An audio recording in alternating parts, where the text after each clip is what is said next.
Don't be scared, Charlie. It's okay. Yeah. Hi, everyone. We are very excited because we are here for our Game of Thrones game on a Thursday. I haven't been planning this at all week. Hasn't preoccupied my head whatsoever. I have been very focused on my job at my work and everything else in my life.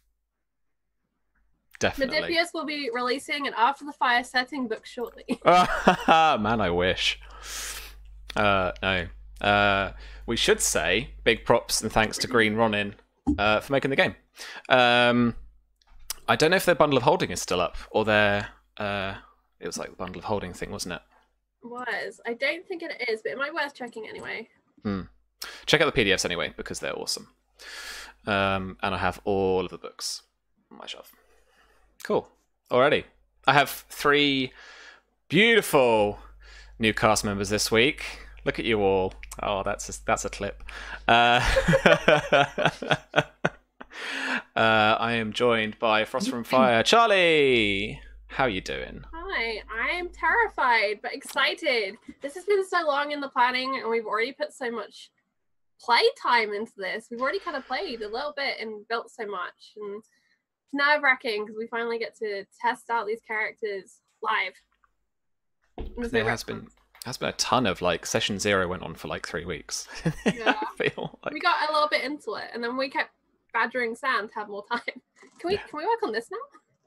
Yeah, I'm super excited. I thought the cast last week, the other half of the cast, our better halves, Don, Virginia, and Jason did a killer job, and it's quite the session to follow up. But we do have to follow it up.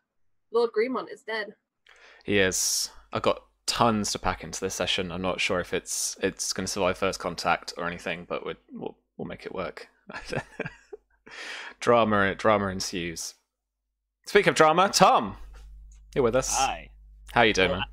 Well, I was really here only for session 0, so I'm sorry.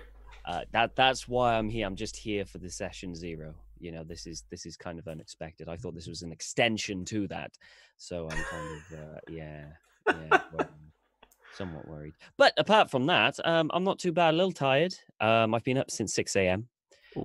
Doing many physical things. So bear with me. It's a new system, and I'm quite tired. And I cease to function past midnight. So that'll be fun. That's fun. But I'm looking forward to it. Awesome sauce. We'll make sure you don't become a pumpkin at 12. Thank you. That's the thing, right? No, the couch pumpkin. Yeah. Other things turned into other things, right? I don't know. I have loads of Westeros lore stuck in my head. Gremlins and there we go. People turn into pumpkins and Susie turns into a vampire. Don't feed your pumpkins after midnight and all that. That's it. Yeah. I do want to shout out Susie for the amazing art that you can see on the overlay. This is my first time seeing a couple of the characters, and she does amazing art streams that you should go check out. Thank you. Yeah, you did a lovely couple this week. Really de-stressed me, which was really cool, and it was awesome. To see your work your magic. I'd look away for 5 minutes and then look back and I was like, whoa, there's a nose. It was really cool. So thank you so much for this art. We were working on a character and Sam going, Charlie, open the stream, quick. She was doing your character, so yeah. Cool. So apart from all the art, how have you been this week? Pretty good. And if you have tuned in from Twitter and want to know whether or not I did dry my hair before stream, no, it's still wet. Just an update on the hair situation. I know you're all enthralled, but yeah, I'm good. Good. Yep. Cool. I'm very scared right now. I'm just blowing out shit. Help. No, it's cool. All right. And as ever, I am kind of stalling slightly to begin, because we need to kind of get settled in and get all the kind of mood going. But so I've been planning away. Charlie? I was going to say, Sam, how has your week been? Well, apart from planning for this and scheming and having existential dread, how's it been? Yeah, and plotting actually while I'm here. Virginia, thanks. I needed a rubber duck. Had that coding thing. They speak to rubber duck and they get the answer back just because they're talking it through. I just needed somebody to figure some stuff out with me. She's not sorry. Trail is real. Don't. Supposed to be my sister. We'll see how it all unfolds. I can't wait till you'll meet up in session 6 and then kill each other. It's all going to be great. Oh, so session 6 is the battle royale, is it? Oh, Probably. Okay, got it. When's the big battle usually in a season? It's like it's about 7, 8, isn't it? Episode 3, 8. according to this season. Well, yeah. Yeah, normally it's about 8, and then they have an episode or two to do the de-escalate, isn't it? Yeah. All right. That's That's where I've got to aim.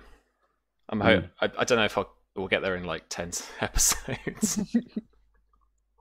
This is why we announced that we were just going to do the season for 10 episodes, but we've already decided to extend it to 30. Yep. I mean, I'm down with that. I could play this all. It's on camera. It's on record. Are we stalling good enough yet, Charlie? Are we stalling good enough? No. Could we have a 30-week session 0? I'm not sure. Ooh. We could pull out a 30-week session 0. Yeah, we could. Easy. Yeah, probably. Yeah. All right. Marzia, let's start with you. Good luck. The candles tonight are burning slowly. The candles that are burning are slowly being snuffed out as they reach the end of their wicks. It's that late at night for you. Very, very early in the morning, still dark outside, as Lord Lucas's body lies in the Great Hall. It's on a simple trestle table, covered in a green and black cloth, that bears his body as a temporary internment. The hall is empty, apart from yourself, Lady Lana, your sister-in-law, and your 2 knights, Sirs Babblebrook and Sir Alfred. The Greenmont messenger that showed up with his body remains quiet and vigilant by the door. But Lana is in absolute floods of tears at the end of the table near Lord Lucas's head, sinking her despair into a hanky. So Babblebrook is pacing somewhat and is muttering under his breath, I would have done this. I swear it's this high towers with their greens and blacks. I swear, vengeance. And Lana is looking at you briefly while still sobbing into her hanky and just saying, have we heard from the children? What? I mean, we should send word. Do they know what's going on? She's distraught. Marzia is sat in a chair and just staring into space across the room, her face locked, trying to maintain her composure. And she's been here a while. Her mind ran through many of the things that both Babblebrook and Lana voice aloud. But there's guilt too, that maybe if she had gone with him, she could have done something. Maybe if she tended him better before he left, the infection wouldn't have taken hold. And she considers too the state of their home here at Fox Hollow. There were crypts once, down near the storerooms, but they were battered and in disrepair. Where do you lay a lord to rest? And more practical questions come to her mind, like, what do you do now? She is not prepared for this situation in any way. You know that you are going to have to bury him quite quickly. The treatment from a silent sister, one of the devoted to the Seven, that would come and put a body to rest, particularly a noble body, is a few days away, and his body has already had 5 or so days worth of travel. The messenger has explained that he was just at the foot of the Red Mountain range on the way through towards Highgarden when they had to camp, basically, because he was no longer able to travel. When we erected the tents, we put him to bed as we could. We did what we could for him, but his condition deteriorated so fast, and within a day he was gone. Rob went to Old Oak. Tuck. Yeah, Tuck. Tuck sought to get ravens out, but it was left to me and one of the other courier lads to bring him back to you.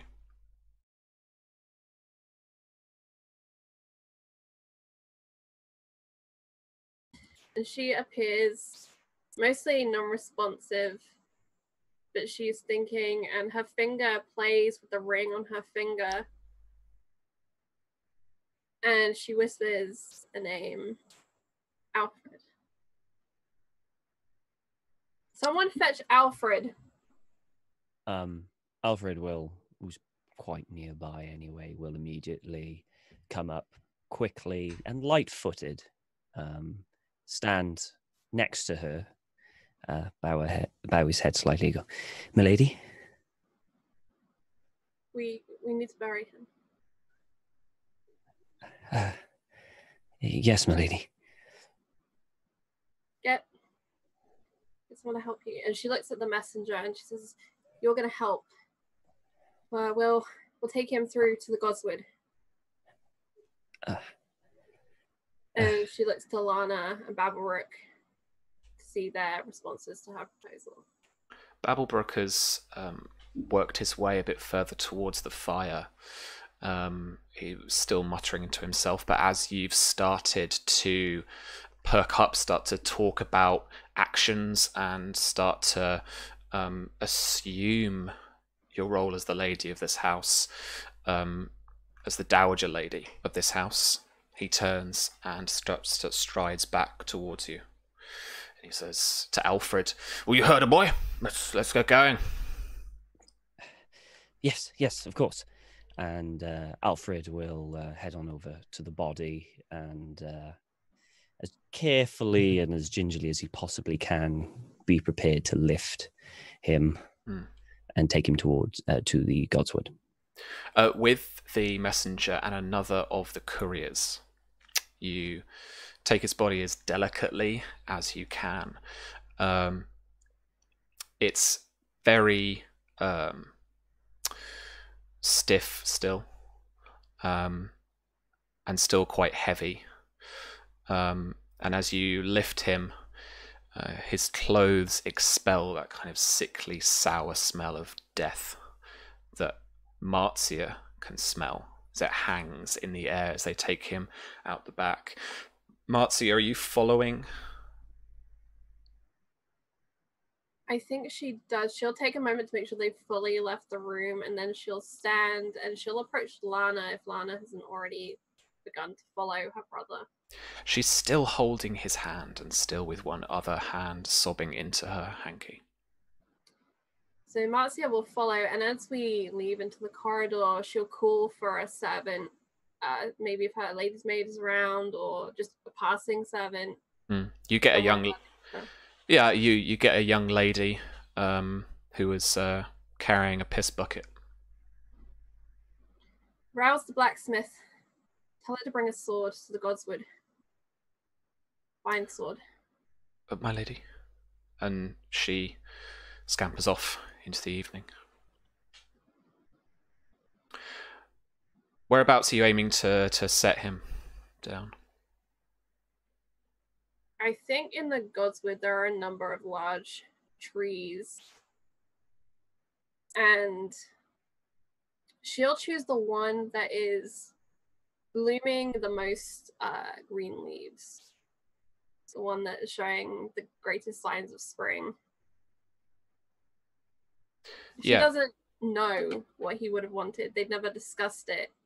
She doesn't know the traditions of the Greenmont house.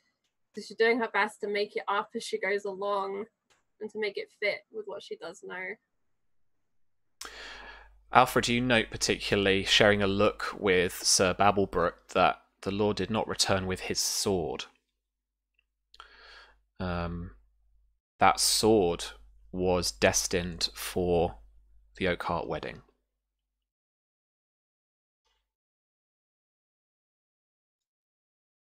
Okay. Alfred's probably not going to mention it just yet. He's going to share glances with Sir Babelrook. I think probably acknowledging glances with him of the missing sword. But at the moment, Alfred, I think, is kind of completely focused on the burial at the moment. So when they've laid the body down, he's going to grab a shovel and help start digging the grave.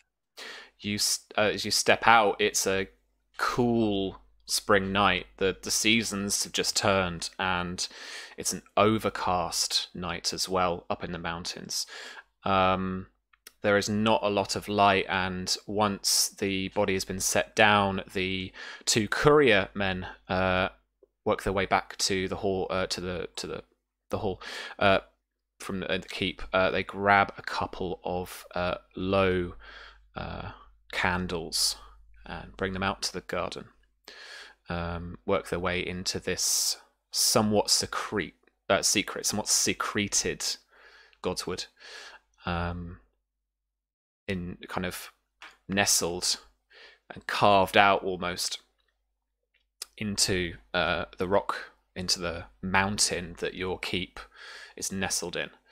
And I imagine around the large white weirwood tree is either a little stream, a little source. Is that a source? What's the word? It's the... Yeah, that's right. Source. Yeah. Like a little source, or even in a strange... Spring? Yes, a spring, and even in a kind of... the way that the water pools around the weirwood tree makes a kind of moat around this weirwood. And Marzia, as you glance at its trunk, it's shocked, scared. Its expression to you looks scared and afraid as it cries its red sap, and its red leaves are just starting to come out, starting to seed out of the branches now that spring has come. The candlelight gives you just enough as your eyes adjust to work, and it takes you and Sir Babblebrook a good amount of time to get a grave dug. There are, you can notice, not Marzia, but Alfred, no other graves in this godswood. It's very much kept quite naturally. So the ground itself, you're having to work hard to dig through webs upon webs of roots and lots of tiny network of plants under the topsoil. But you get through slowly, and you don't manage to get a good full 6 feet down, I imagine, as the rock starts to basically cause the work to kind of cease. But you get down far enough to lay the body to rest. Sir Babblebrook turns to Marzia, says, "Never been good with words at this time, my lady. Anything?" She looks between the assembled, realizes that she really does have to come up with the words right now, and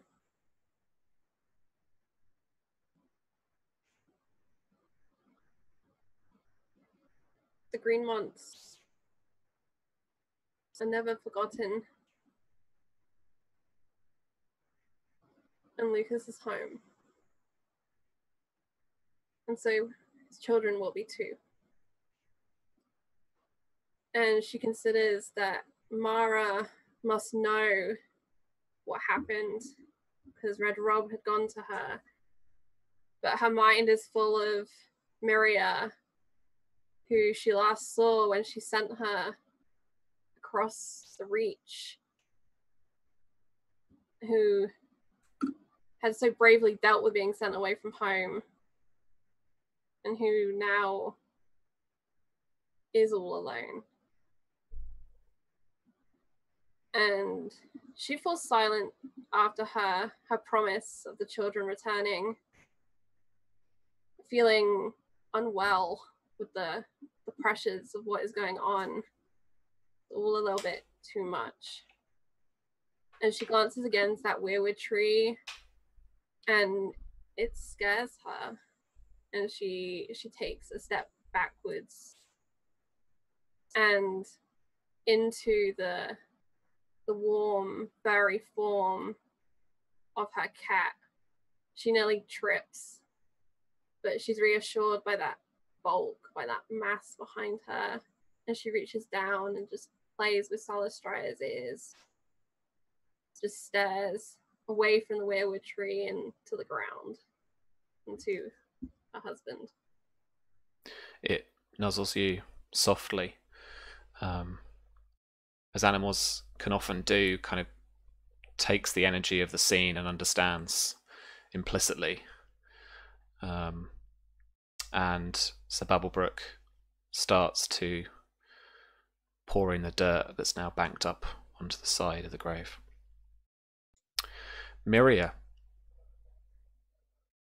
Summerhall is a beautiful castle, built on in the red stone style of the Red Keep itself. Stood behind a short curtain wall, its entrance is two short domed towers with this evocative ironwork of dragons in the Targaryen style and green tiled roofs. From each of the roof's centres flutters 4 black banners of the Targaryen triple-headed dragon, red on black. The rear grounds themselves are a gorgeous mix of raised stone courtyard with little fountains and ponds and some kind of shrubbery, with 2 V-shaped staircases descending down into a full garden with beautiful young trees and imported flowers from the Reach and beyond Westeros.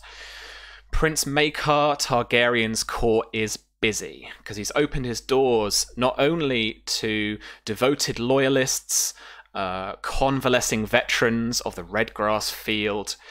He's also taken on wards like yourself from the Stormlands and the Reach, hostages by another name to his father, Daemon II. You and the only other 2 girls that you are close to here, which I forget their names almost immediately, Lyra and Joy, are playing with Harris Ball, Fireball's son, Lord Fireball, or Lord Ball, as his inheritance is due him. But while he's here, his mother has to, in effect, be a dowager lady and look after the Ball's domain while he's here. You're playing Come Into My Castle, kind of etiquette training come game that noble young boys and girls play. Harris is picking on Joy, as Joy is the much younger, the little 5-year-old girl who almost constantly has a little tear in her eye as he is laughing, pointing out some of the etiquette that she's missed in his coming into her castle. And then a little voice behind you asks, "Can I play?" And there stands the short but striking presence of little Aegon Targaryen, little Prince Aegon, with his short, kind of bobbed, almost white blonde Targaryen hair and striking purple blue eyes. Hang on, I just need a second for me to scream. I told you it was drama from the get-go. You.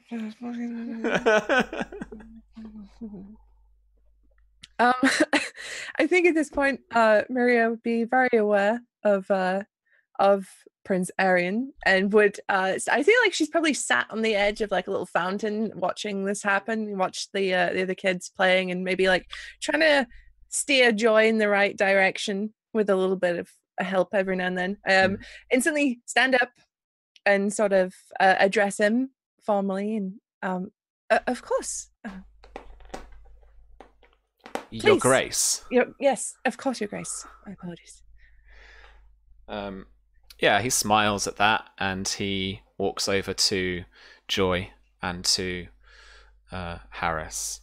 I quickly gesture for Joy to come over real quick. Okay, she patters over to you and she looks up at you kind of expectantly.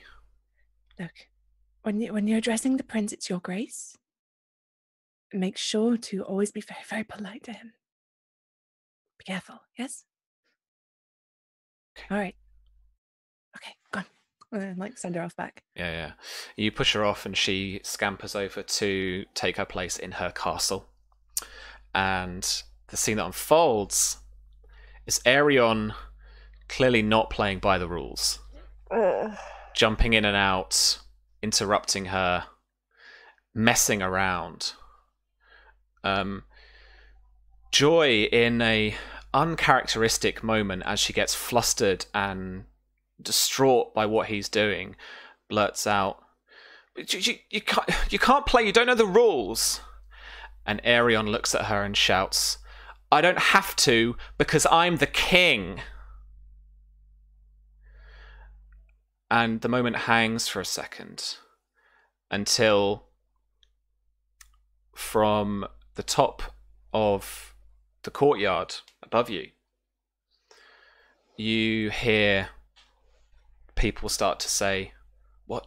Oh, what's that? What's going on?" And you see people start to talk, to point, to move off.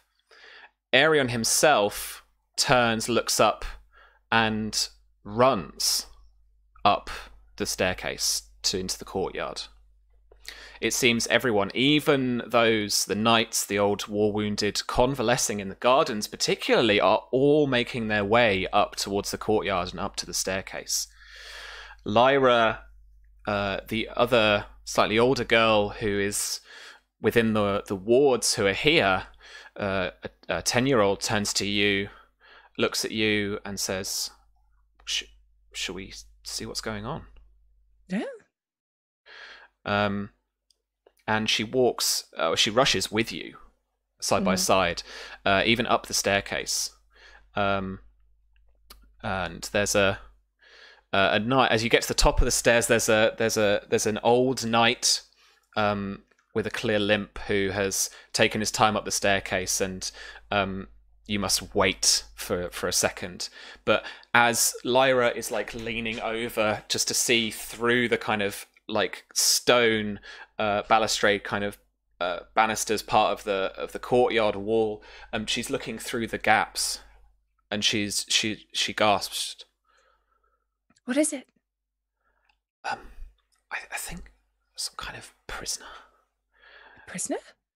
And you now can work your way up the staircase, just the final few steps, and as you turn into the courtyard, you see the scene of several Dornishmen in their either bronze or slightly battered scale mail armor.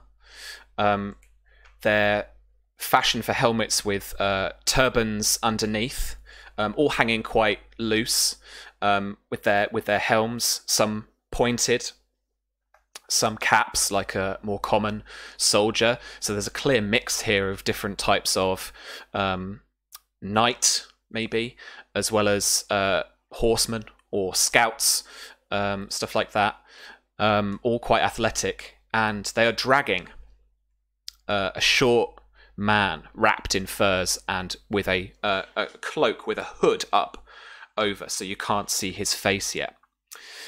His hands tied by a rope at the front, and they're leading him, pulling him occasionally as he juts forward, trips up a bit over his own feet.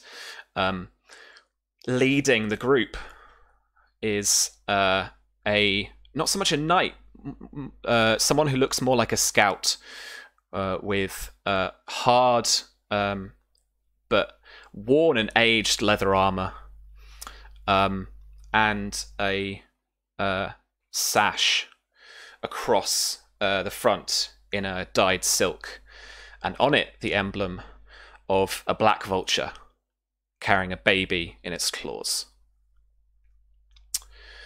I would actually like you to make me a cunning memory check, please. Okay, cunning. Let's have a look. Where is my card sheet? All right, bam. Oof, let's get well into it then. It's 10. Okay. You look at the. Let me get my description up. What's the point of writing these if I don't actually do them? Where are we? Yeah, so you look at the old gentleman here in this leather armor with this emblem, wearing a short black beard, no helmet to speak of, and a cleanly shaved head. He has, even from here, you can see deep brown eyes and laughter lines giving away his age, around his eyes, but has somewhat of a youthful face.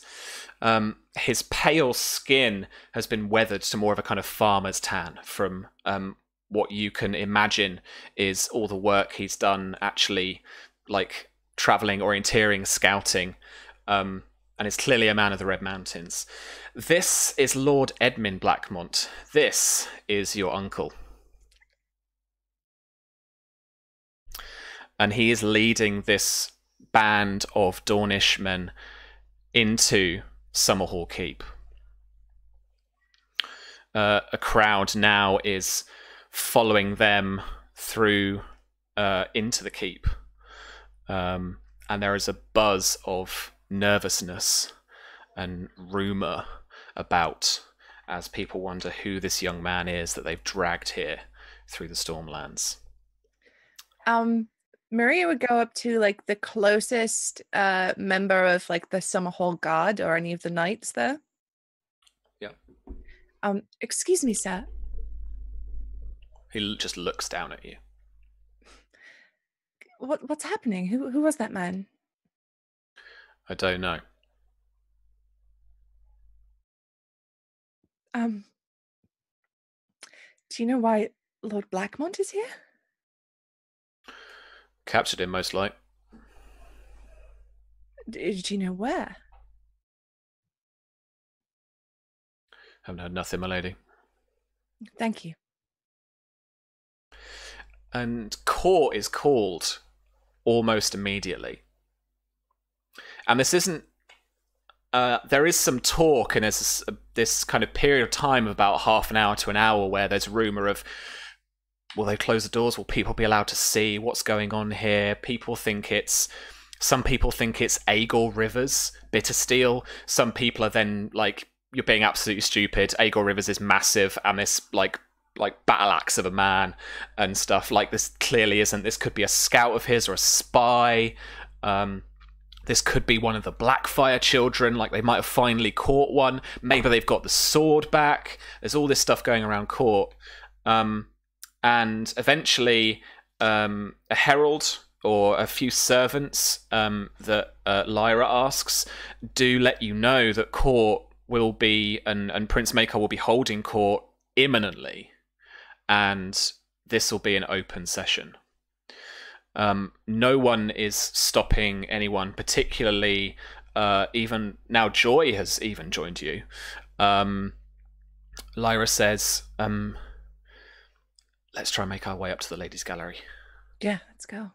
And you make your way up some beautiful red marble stairs up into the Great Hall, the gallery on the right side of Summerhall Keep. It's done very much, I imagine, because we don't have much information canonically on it, but I imagine it's done very much in the style of the Red Keep, with braziers on columns down 2 rows. I hadn't written this literally just before we started. I was like, my God, right. So I think the seat of Summerhall is a celebration of summer, and as such is like a kind of raw bronze and gold color in not so much swords but in flame. for the Targaryens. So like they've had some like masterwork bronze forger crafters like working at this, and there's some like gold leaf and stuff on the seating and the arms. Glasswork as well, where it's all been like dragged and shaped, and you get like the amber veins and things through it. Yeah, really well. Yeah, and there is a large, thinking of the kind of history of it, that kind of large stained glass window letting in a lot of the spring light of what's been a fairly clear day so far this afternoon, is of Baelor the Blessed walking through dawn to save, I believe, was his brother. But this was some of the first forging of that relationship between House Targaryen and House Martell, and the beginning of that kind of recompense for so many wars and such conflict between particularly the Reacher and the Marcher lords of the Stormlands and the Dornish. And the guards here are certainly a mix, at least in armoured style, of the Dornish silks mixed with chainmail, as well as some brigadine cloth chest pieces. Prince Maekar is a beast of a man, stands very tall, wears a black surcoat with a quartered dragon emblem. So he's got 4 of the Targaryen triple-headed dragons on his chest, on his broad muscular chest, as he walks in with a square-cut white beard, the violet eyes of the Targaryens, and a very pale blonde, long white hair just below his shoulder length.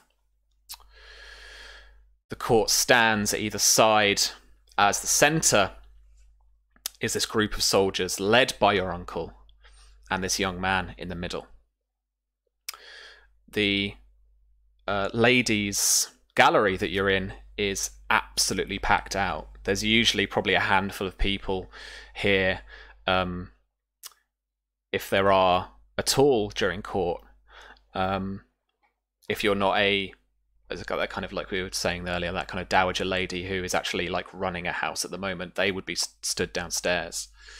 But with handmaidens, like noble handmaidens, wards like yourself, noble ladies here, a big mix of Dornish houses, particularly some Danes with their pink and with the silver of the soldier on their crest.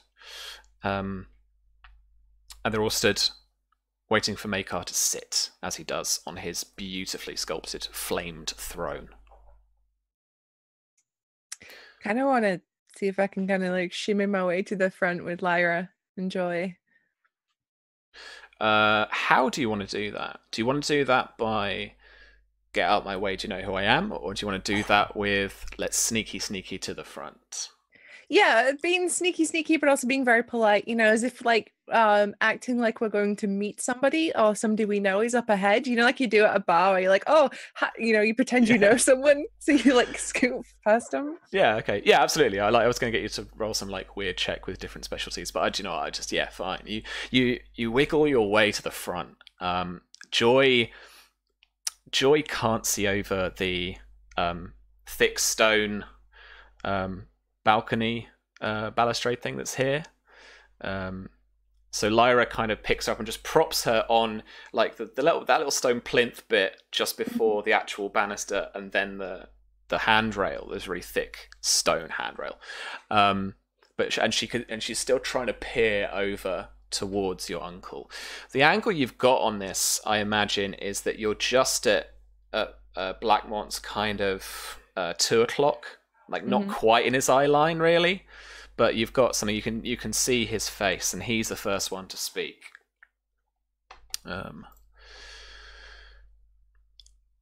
he says, "Your Grace," and bows low, and the others bow fairly short because they've still got hold of this young man. He says, "We found this young lady as a spy in the court of House Baratheon," and one of the men yanks back the hood, and underneath the cloak is a scruffy young woman with slightly tanned skin, very messy black hair, and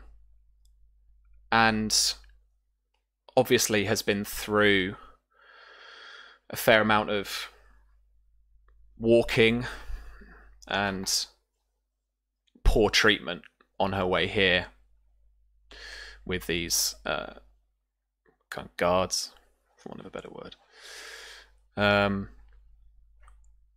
Your uncle says she was making her way to House Will, the Boneway. She fought hard, killed a couple of my squires, but my lords managed to put her down. One of them smacks her knee, forces her down onto her knees in front of Prince Maekar. He says she's not said much, but for what she has said, she's confirmed our suspicions. I'm worried that her network runs deep. I'm worried, Your Grace, that her network runs here. I would, if I may, have your permission to investigate your court and question the young ladies and handmaidens here. And he glances up at the gallery and just for a second stops in his tracks as he catches your eye.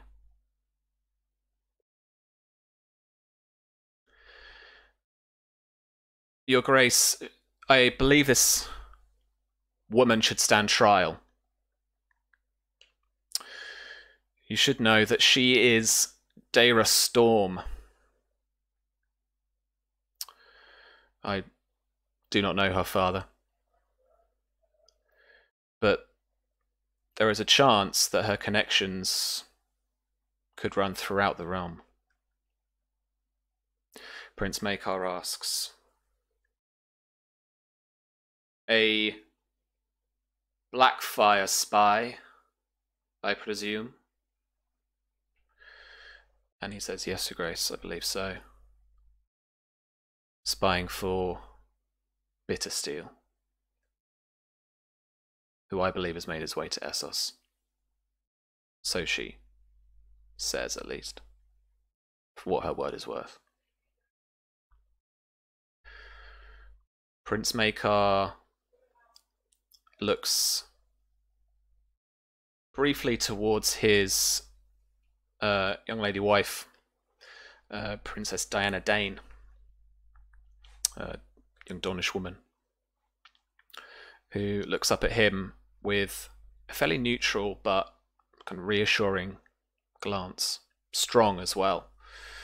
And he works his gaze towards her and says, "Dear Storm, you will be imprisoned here, awaiting trial. Lord Blackmont, proceed with your investigation, and should whatever evidence arise, inform her trial." And Lord Blackmont bows deeply and just says, "Your Grace." And joy as the court begins to disassemble and a hive of voices erupt, slowly start talking to each other, start gossiping. Joy turns to you two and says, "Bastards are awful liars. I heard Septerigrid say they're born of weakness. And then Lyra turns to you and says, well, she's the natural daughter of someone. It means she's got noble blood. She's somebody's sister. She shouldn't be judged on that. She should be judged on her actions, not her name. I agree.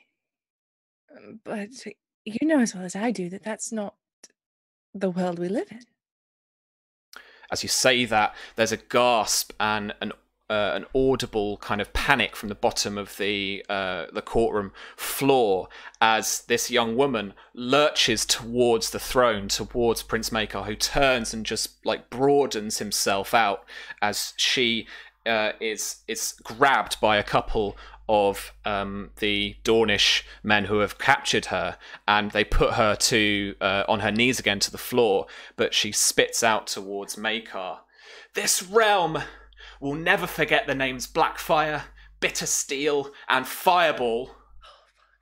And as the Targaryen name fades, the names Stone, Sand, Rivers, and Storm will remain. And then she's as she's being wrestled back out through the door, back into like a side door down towards the dungeons, she's screaming, as long as noblemen are weak to the flesh, we will remain a constant threat. And the humdrum of court has turned into a deathly silence. Marzia. Yes, Samuel. Hello. Back over to you. Sir Babblebrook has interrupted your sleep this morning. It's literally the morning after the burial, with a letter in one of the very short, long, raven-carried letters, dark words carried by dark wings. Oh, my lady, sorry to disturb. What is it? What does it say? It is a letter. She squints at this bit of paper. He opens one of the shutters at the other end of your room, just ajar, but it's enough for you to just take a moment to readjust. As the and you can hear the patter of large raindrops just falling in a shower outside. He says, it's a letter from Mara, my lady. From Old Oak. She is very sorry that if no one told you before your lordship's body was brought back here, and if she were able, she would tell that she hopes this message would tell you in a way herself. She asks you to look after yourself and the baby, and to send word for whatever you need. By the time you read this, I shall be in Oakheart, and I shall send any aid that I can. And she signs Forget-Me-Not. Thank you. The Babblebrook. Is there anything I can get you, my lady? No. Not this morning. Later we should write back. Very well. There is something today, I'm afraid, my lady. Today is the courtly day for Greenmont. There is a petitioner outside.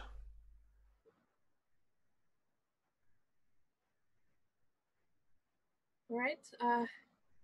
Send me my lady's maid. I'll get ready. Very good. Ask Lana to come. Very well. And he bows, and he, quite formally but shortly, and he leaves. You close the door behind him. What particulars are you doing to get ready for today necessary than would be any different? The difference today is she is going to apply a slightly more ornate makeup than she normally would, in part to hide her kind of sleep deprived eyes and reddened from crying, and in part to try and convince herself that she is the lady of the house and she has power and presence, and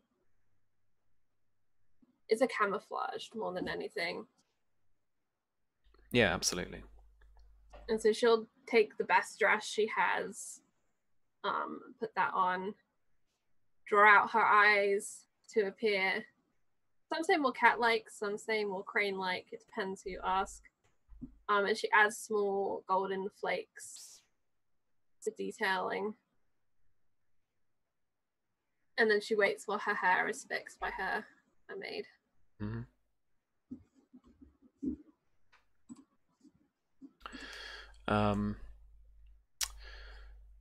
Court is going to be very quiet. Alfred, you're definitely eligible to be there. Babblebrook will accompany Marzia, and I might probably pick up Lady Lana, actually. I can imagine.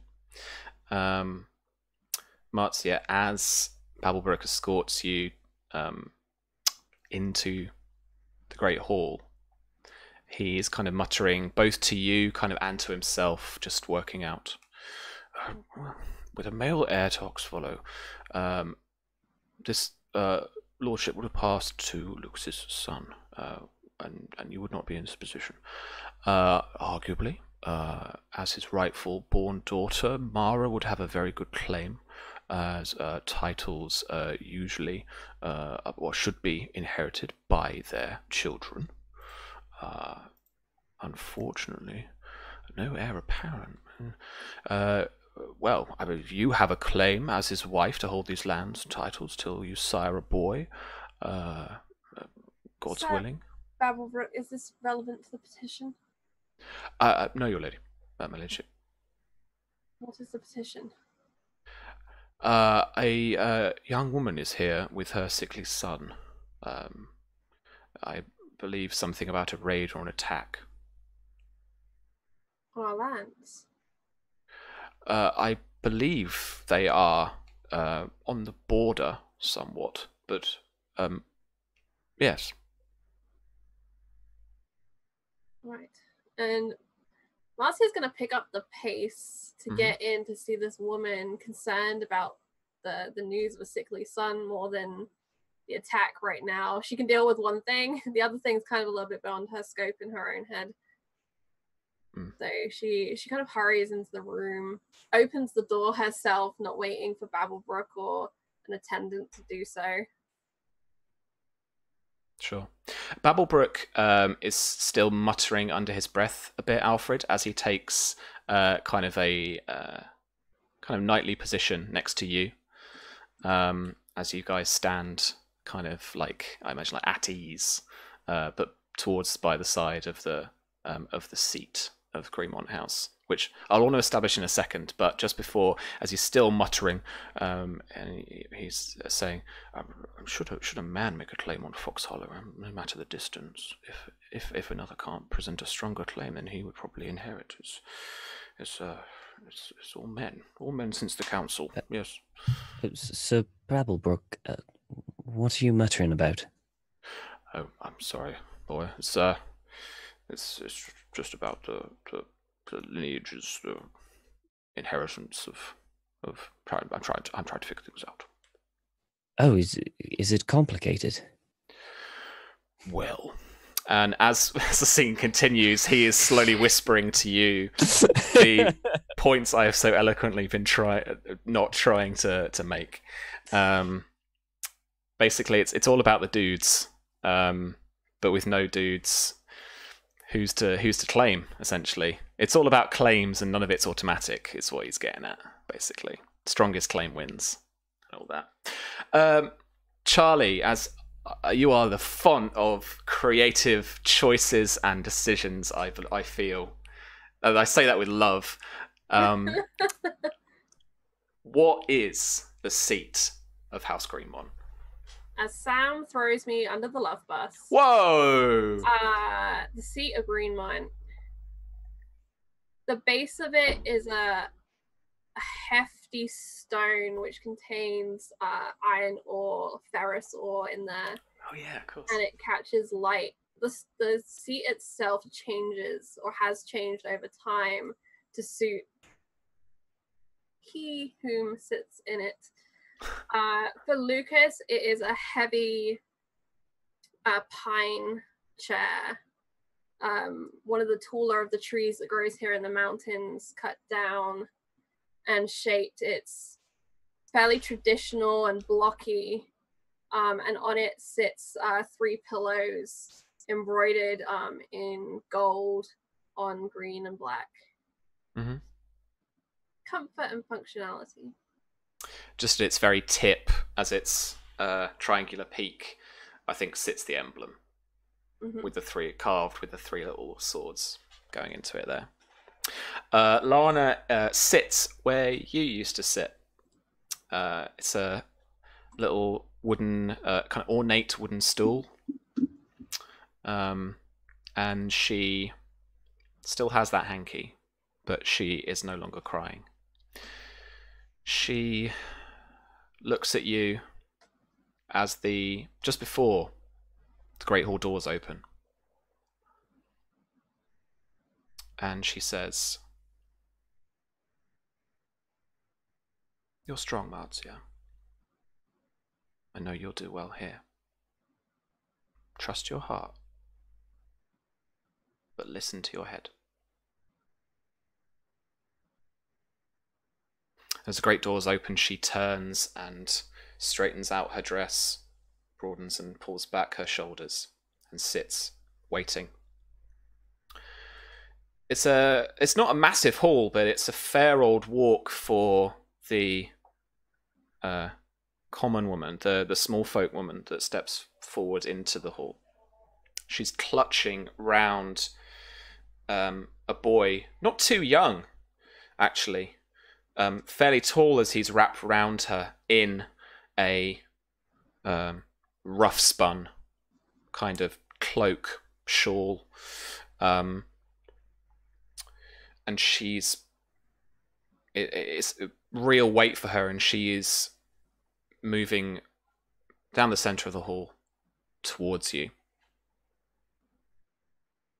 Marzia had all but sat down in the seat. She'd kind of put it off, and just as she was about to finally kind of touch down, she instantly stands back up, seeing the woman and her son approach, and she reaches out a hand, expecting Sir Alfred or Sir Babelbrook to help her down from the plinth so that she can go and hurry to check on the boy. Sir Alfred's there pretty quick. And she grasps your hand and she gives it a solid squeeze, having a lot of emotion from the words just spoken to her and the position she's in. And then she'll walk quickly, slightly more quickly than a lady probably should, and she'll go straight to her attention on the boy more than the woman, wanting to seek out what this ail is. Part of her, in the back of her brain, fearing the worst, which would be plague. And she wants to know as soon as possible what this is. Sure. And so she asks, "Tell me quickly, what happened?" My lady. And she tries to bow, with the boy in her arms. My lady, please, we are just a simple hunting family on the edges of these peaks. We farm goats for you, my lady, and we have been attacked by Dornish raiders. They came to our home and sacked, killed so many lambs. My other son, a recruit for your devoted, he tried, and my husband, we were lucky to to lock ourselves in the barn. But they found us. I mean, my son. Enough. What ails your son? I don't know, my lady. He is so sick. He is so hot. And he has these. Alfred, lay the boy down. And as she lets you start to handle her son, she's still saying to you as well. He can't breathe well. His neck's all swollen up. He's not been right since. Holding a hanky over her face, still not sure what is wrong. I'd like to do a diagnose check. This is perfect. Let me actually grab my rulebook out. Alrighty, let's see the old skills. Your abilities. Okay, medicine.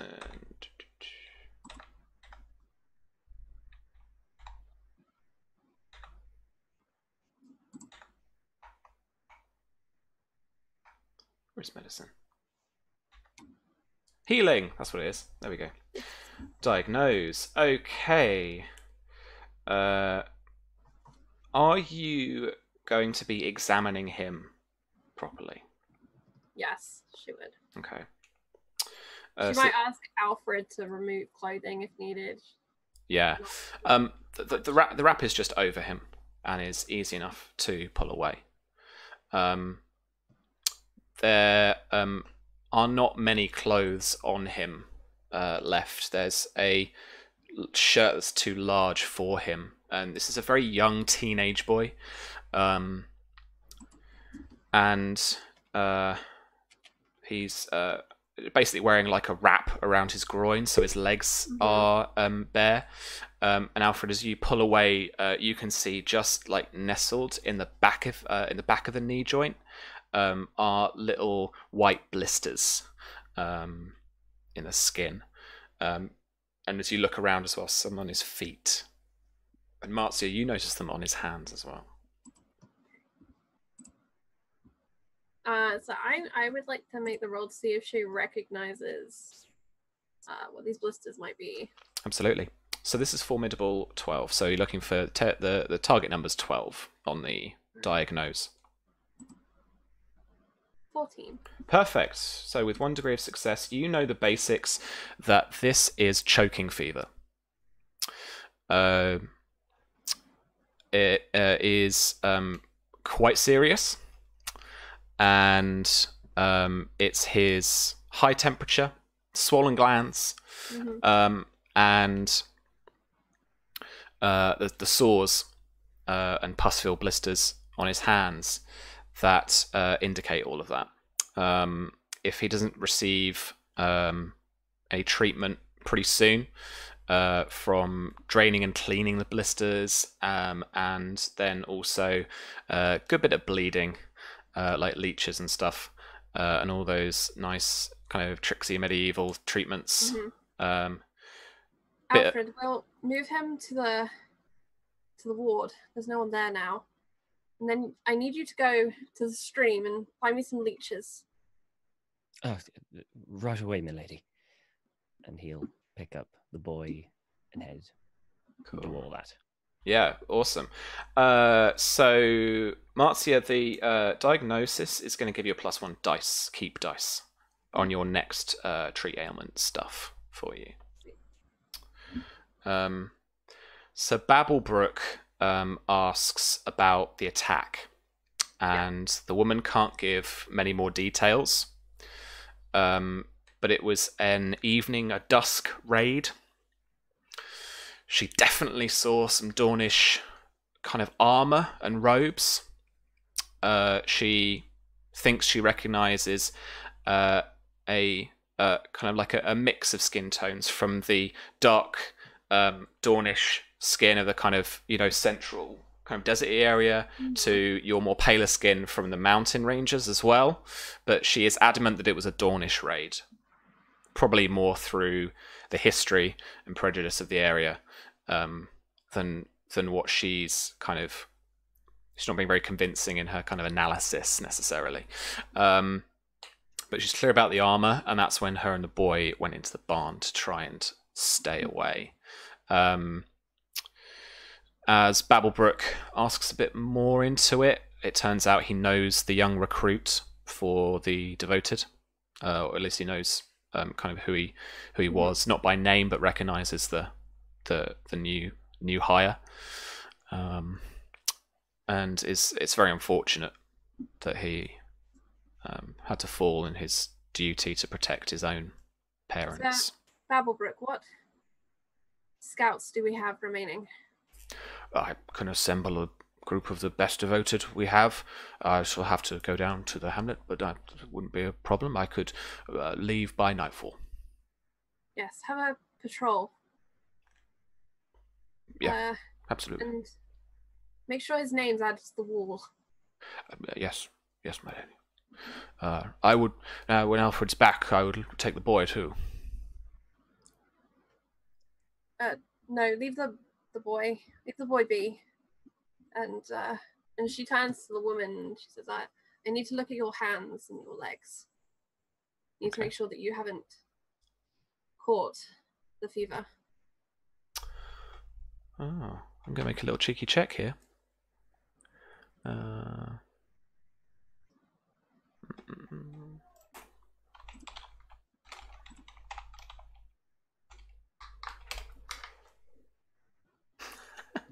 right. I would like you to make me another diagnose check, please. So you're examining her up front properly, so this is going to be test. I have asked Babblebrook to leave the room for the lady's modesty. Sure. So you check her over. I want you to roll another diagnose for me. This is going to be target number of 12 again. 14 again. Oh, perfect. Thanks, Roll20. It's doing this a lot. Chat, I have to pay respect. Jeez. Too much. So yes, it's not showing right now, but she's got a little bit of the fever, and you imagine that she might have caught this too. It is quite a contagious affliction. But she's been handling him intimately though. So Marzia is going to order her to the ward as well, and the order is basically no one's to go there who doesn't need to be there, and I'll let you know who needs to be there. Yeah, absolutely. All right. So Alfred, I would like you to make me a survival forage check. Okay. And this will just be the target number will be 9. And basically, what this will do essentially, Marzia, is give you rather than try and work it off a skill, this will give you a +2 to your test result for your treat ailments, because this is you getting the stuff you need. Yeah. Come on, Alfred, bring me my leeches. 9. That's it. That's what you needed. Just didn't want to mess that up. So how do you just get it right? Like, how do you just not mess this up? So Alfred has basically been in the wild most of his life, so he knows the area intimately around the mountains and around. He will immediately go to the stream and realizing that speed is of the essence. The area around where he currently was probably isn't the best for leeches. Yet he continues to have a look here and there, and only by his knowledge of knowing what nooks and crannies to actually find within the stream that he's able to find just probably about enough that he feels would be good enough for what Marzia needed. Perfect, yeah. You've got just enough. But it's great. Yeah, a little jar. But or a little like a little goblet. Yeah. But like, it's just don't drink out of this one. Empty bottle of wine just swimming with little leeches. Yeah, I like that. Yeah. It's cool. So you bring them back for Lady Marzia. Are you letting Alfred stick around, or is this a strictly like surgical? Everyone's out the way. I think she would ask him to stay and help her in case she needs to kind of move the boy to apply the leeches and things. Okay, so you can assist Alfred. So I won't necessarily need you to roll medicine. Sorry, not medicine. Jeez, healing. But if you can reason another ability out for me, then I'll let you roll that. This is going to be so not to meta, but the target number for this is going to be 12. So I don't know why it's so high for assist either. I'm going to make it 9. I think 12's pretty up there for assist. Okay, if I assist and I fail, will that affect negatively? I'm going to say only if you critically fail. So if you fail by more than 5 or 5 or more, yeah, then if you get a 4 or less, then you've messed it up. But otherwise, you're doing what you need to do, but it's not giving you an edge, you know. Marzia will suggest that you remove your good jacket unless you want to burn it after this.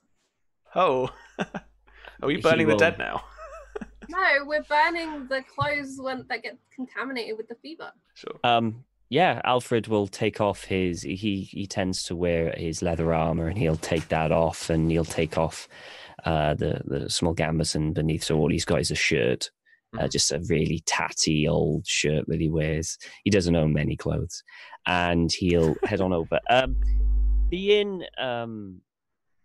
Being basically poor his entire life, apart from recently, would you say that he has had experience with this before and could potentially use his own survival check that he's picked up over the years on how to, survive from it? Survive from it, basically. Yeah, absolutely. That's great. Yeah. Okay. So yeah, it's the poor equivalent of healing. Survival.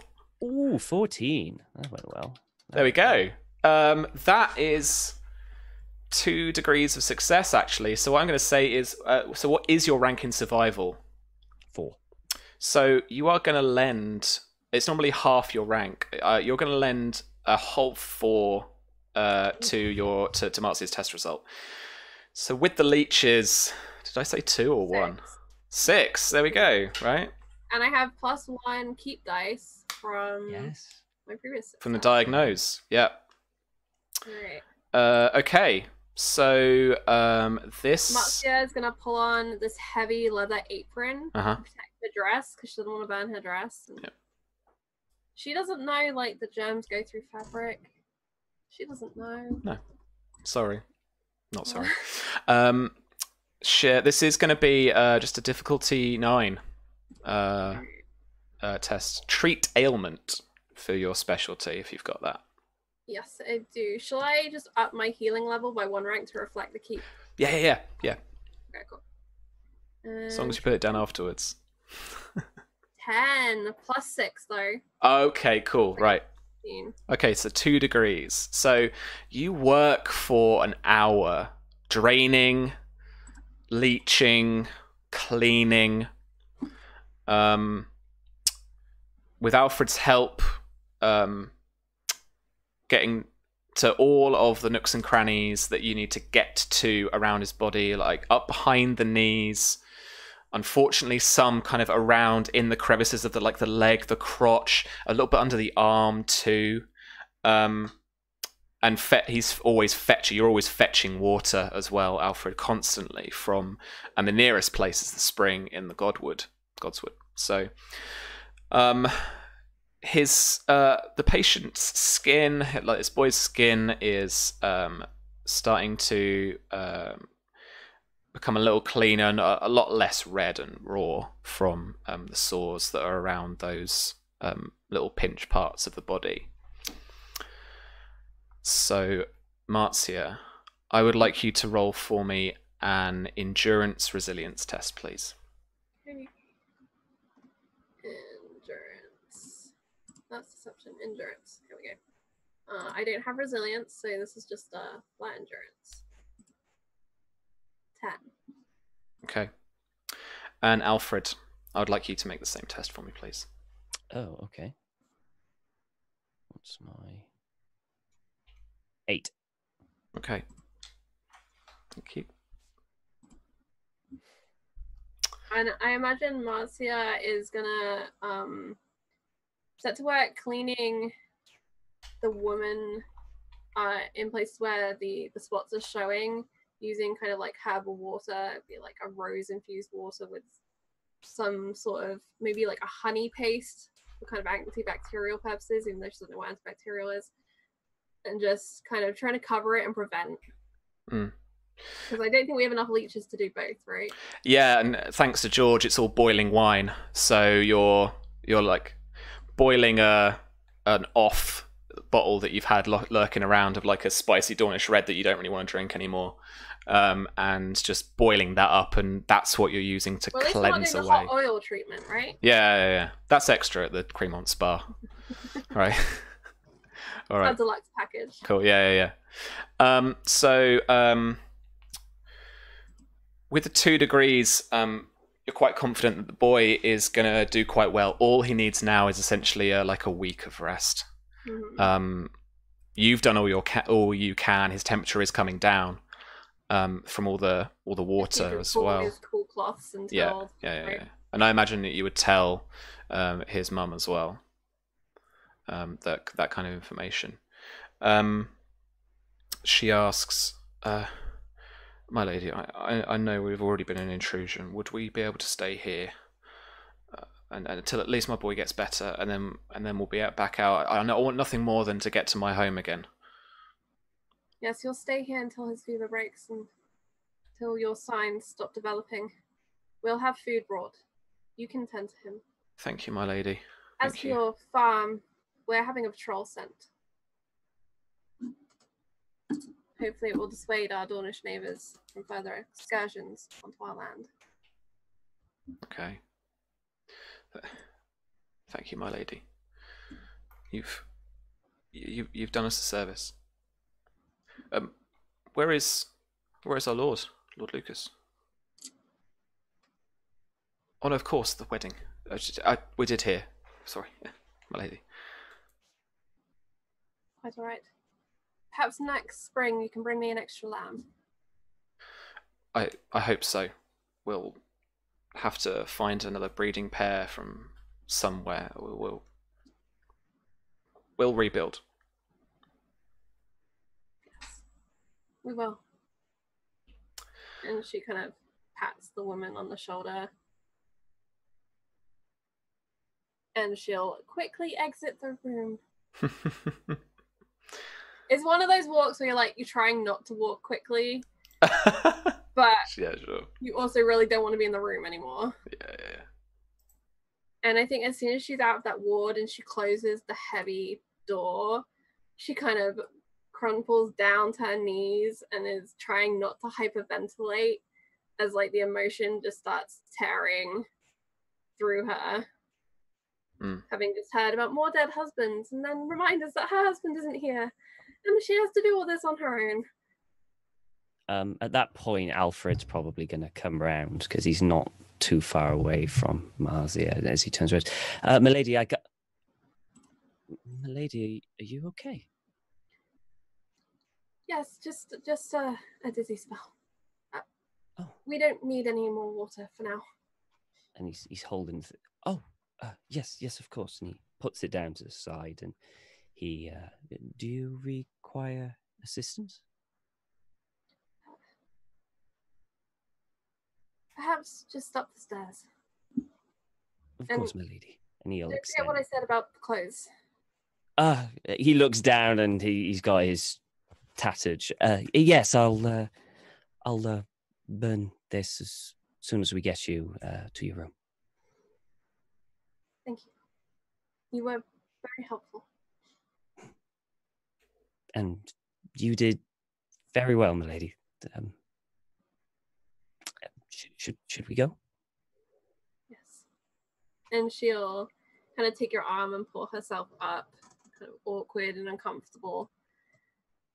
Mm-hmm. And he'll help her back to the room. And then immediately burn the shirt and try and look for a new one. Oh, bless. I think Marzia would kind of recognized that she hadn't really seen Alfred in many clothes other than the clothes she sees him in every day. And she'll have one of the servants fetch some of the clothing we have, like maybe one of like Bland's old shirts or Lucas's old shirts. We have a whole host of spare male clothing going. So she'll just get like an old shirt from the collection and have it sent to Sir Alfred. Something plain and woolen, maybe kind of made on one of the farms or something. Mm-hmm. One of his plain items of clothing. Absolutely. Oh, okay. Myria. Yes. It's quite late at night, and the night of the kind of intrusion by the captors. In your room, you can still hear the soft sobs of little Joy, homesick for Seaguard. The little nightly routine that you have to endure as she cries herself to sleep. Lyra is in the bed to the other side. I imagine kind of to your right-hand side, as Joy's is kind of opposite you. You're still, you can't sleep, you're still holding your sister's letter that arrived earlier that evening. It's a softly worded thing, and describes what's happened to your late father, what happened at, or essentially what would have happened at her wedding, because your father's not there to walk her down the aisle, and that your sister misses you desperately. She promises to come and visit as soon as she can, and she wishes that you had been there at the wedding. There's another page description of food. No, there's not. Thanks, George. She tells you to keep yourself safe and remember everything that your parents taught you. And she tells you to forget me not. So I feel like Myria is very restless in not being able to sleep, and with hearing Joy cry again, as she has done so many nights before, and Lyra just kind of, I feel like Lyra probably learned to just block out Joy after a while and just passes out every night. Like, she's Lyra's a a snorer. Sleeper. Yeah, I think she's a heavy sleeper. So between Joy crying and Lyra snoring, and the letter in her hands, it's a bit of like overstimulus. It's a bit too much for her in this room at the minute. Yeah. So she's gonna like very quietly just hop out of bed, throw on like a little like dressing gown, and just try and get a little bit of air. As you open the door to your dormitory, there is a figure stood in the doorway. Quite short, just a touch taller than you. A young boy. It shocks you, but it's Harris Ball. Do you know I was here? No? What are you doing here? I've come to talk to you lot. I want to see. I want to talk to that woman, Dara Storm. Why? I never really knew kind of like what happened to my dad and what happened at the battle. If she was there, she'd tell me how he was, how brave, how like valiant, how, you know, everything. Look, if we go down into the courtyard, there's a bit round the corner. There's a bit in the garden that people don't go. They've made the cells, the little like barred windows at the ground level. Like, we could sneak around the courtyard. We could sneak into the grounds. We could talk to Daemon Storm. We could find out what's going on. Maybe she's here to start over. Maybe something's going on. Like, we need to know that, right? I mean, that's very exciting, but do you know what will happen if they catch us? They won't catch us. I'm quiet. I'm not. everyone's awake. It's been such an exciting day. You know, the guards. We can hear a pin drop from 3 miles away. She's going to find us. The guards are all pissed. I've already had a look. Oh. Okay, I'm coming with you. But if we get caught, you're in so much trouble. I will throw you straight under. I will tell them it was all your idea. I swear to the 7, I will. I mean, it was all my idea. Oh, come on, come on. You close the door as quietly as you can to the dorm room, and you scamper down the corridor as quietly as your little slippers will carry you. Harris Ball's pretty quiet on his feet too, and then as he turns a corner, and you look at him in the moonlight he's actually reached the kind of outdoor courtyardy bit. He takes a little look at you. He kind of like pulls up his surcoat, his trousers a little bit, and he's got bare feet. And he kind of like gives you a smile, and then he turns and he's like drops it, and then he's like behind the pillar for a second. As you can hear the steps of a guard out in the courtyard, just around you from there. He looks at you and he's pointing like.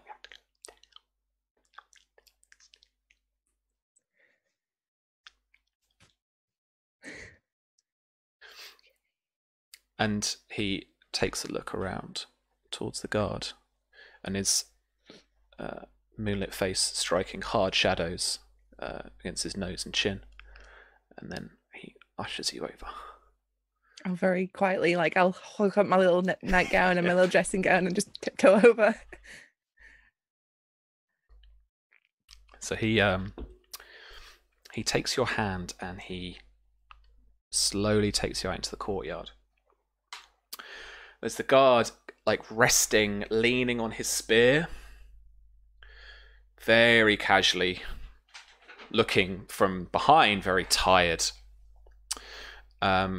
And Harris takes you to the left, away from this guard, looking around constantly. There's just this guy on duty for now.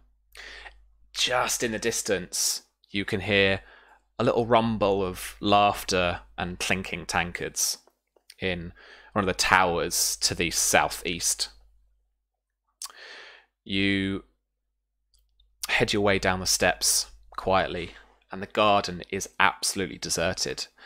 But there is a beauty to the quiet of the night down here, around the young trees, around all the different flowers that have closed for the night. There is a little bit of dew now settling on the grass itself, that's been freshly scythed just a couple of days before. You make your way by hugging the back wall of this very tall raised courtyard.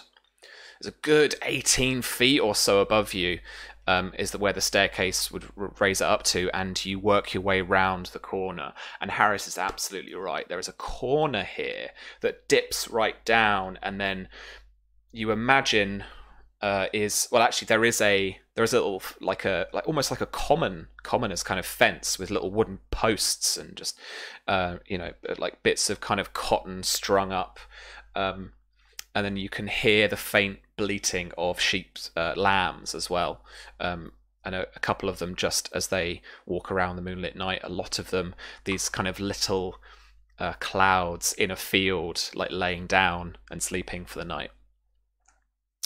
The grass and the dew catches your ankles a little bit as you have hoiked up your dress to try and be as quiet as possible.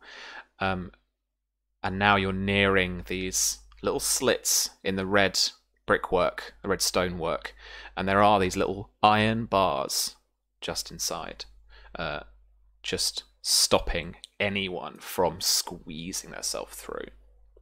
Harris looks in the first one, peers inside, can't quite see in the really dark conditions. He moves to the next one, and he looks inside, and then pulls back. and you can see the scruffy-haired face of this Stormlands bastard woman staring up at you and looking out. "What do you want?" she says. "Come to gloat. Come to smirk. Spit at a traitor." And Harris leans in intently, his eyes wide, and says, No. I'm Harris Ball. I'm Lord Ball. I'm Fireball's son. And her face softens a bit, and she looks at him briefly. Looks at you for a second. I'm Myria Greenmont. Daemon Storm. Harris can't contain himself as he asks her, with just a little bit too loudly, What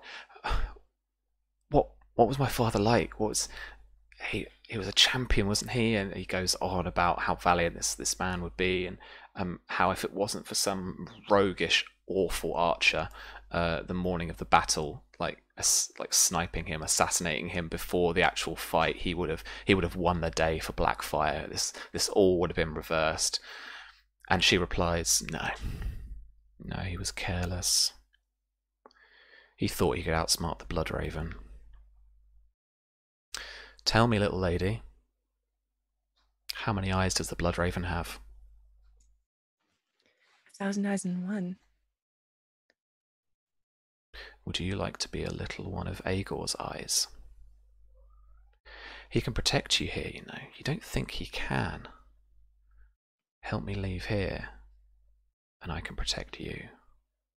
I don't think that's a good idea. I'd like you to roll a status breeding check for me, please. We do a little bit of the actual intriguey stuff. Let's do 11. 11. Ho ho ho. Let me bring up.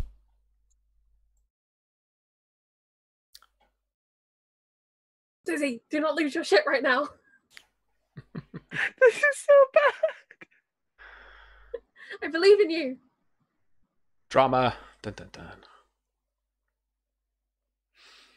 Trying to pick the NPC. Strong and forever, like the mountains. Remember that, Susie. Strong and forever. Oh. Yeah, cool. All right.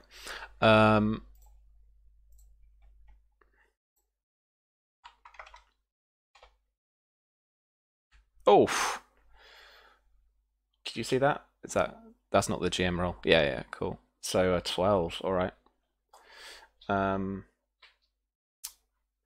So she is going to go first. That's going to be her opening gambit, pretty much, is, you know, do you want to be one? He can help you here.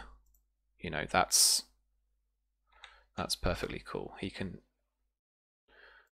Aegor Rivers has influence on these lands. He's an Essos. What the... No!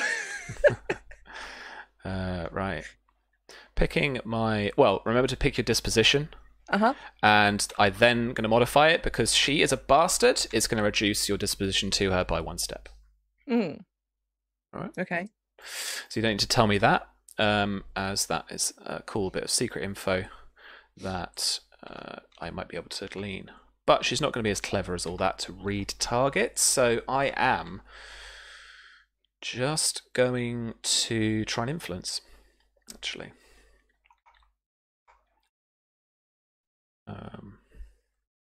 Sorry, bear with me 1 second.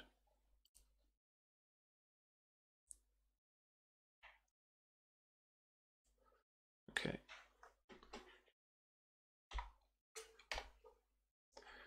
A 4 against your intrigue defense. And that is a 4. Nah. Nah, you're all right, mate. Cool. All right. So that is her opening gambit. She tried to influence you. What is your next move? So we pick. Hang on. This is the thing, isn't it? We pick technique first, and then a bit of role play. What do you want to use here? Dang. I don't know.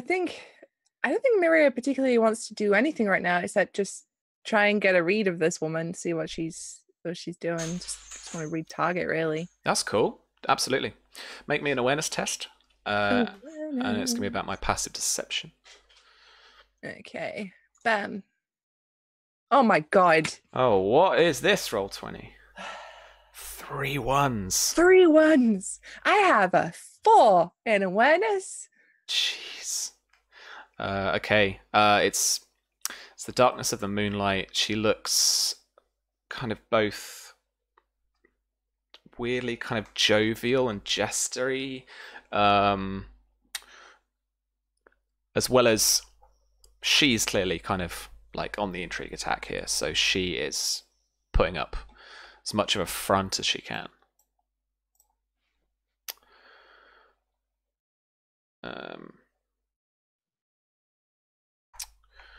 I am going to intimidate.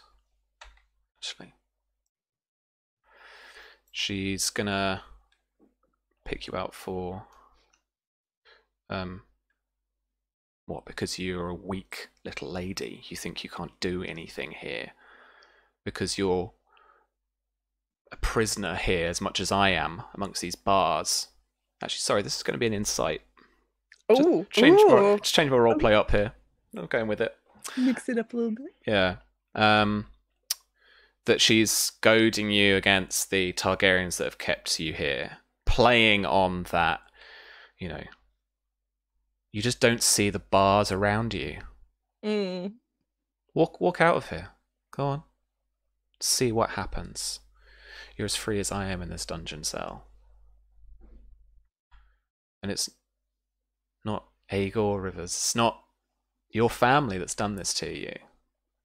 Prince Maekar the Anvil is as much to blame as anything, as his brother Baelor and the incestuous, illegitimate king that sits the throne.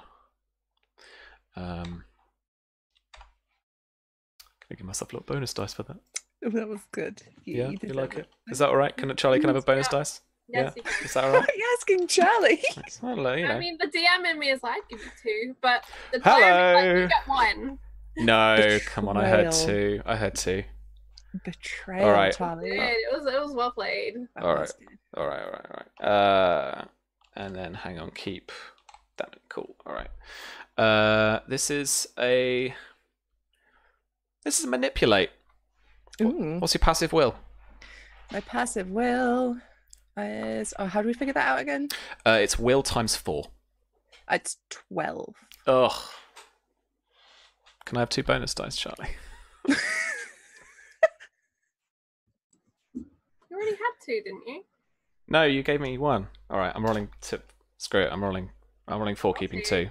Yep. Oh. Shit. All right. Okay, so I'm going to immediately retort with a clicking out of the intrigue sheet, so I'd lose my Kelly. Nice.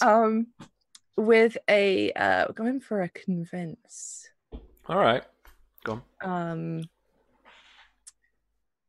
I don't know what action I'm gonna do with this one.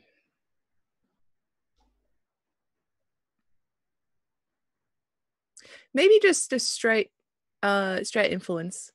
Yeah. But yeah, Marius is. But it is my family's fault I'm here, as much as Maekar's fault. They chose a side and they chose the wrong side. They lost. And I have to suffer for that.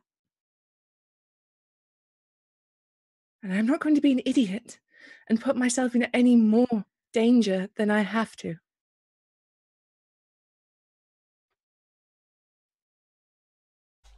Weak. All right. Roll me the check. It's persuasion, straight up persuasion. Persuasion. You believe everything you're saying? Yeah. Cool. Okay, no deception in that. I just had to check.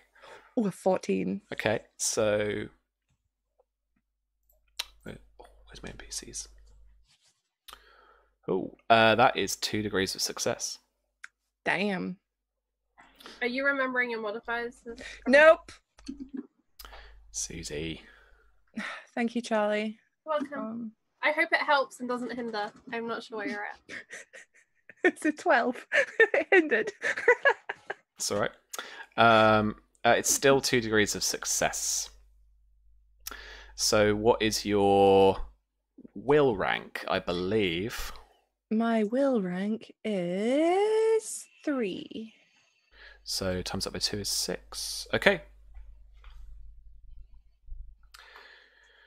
Yeah, she says weak, but she seems put off by it.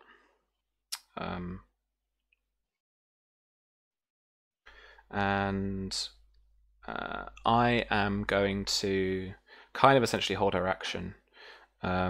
She waits by the window for a moment as she considers her position.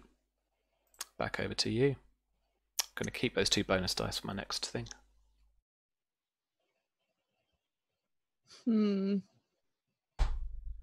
I can't be pushed out of the window, so shut up.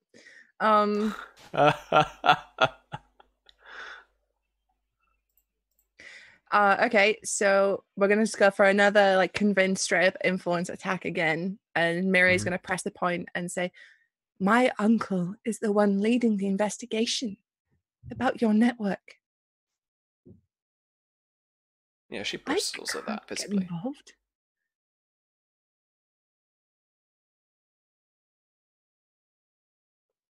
Going to give you a bonus dice for that. There's a nice like drop of information there. It's a key piece that's going to kind of knock her off her social feet. So add that bonus dice to you, and let's see if you can roll less ones. Okay. Fewer ones. So, let's do another one. I've lost the freaking thing. There we go. Let me just bam that. Bam. It's a 13. Okay. Charm. No, it was just because it was a +1 bonus dice. I'm not charming. Cool. It was already in there, so I just went bam. All right. So Charming. that is. I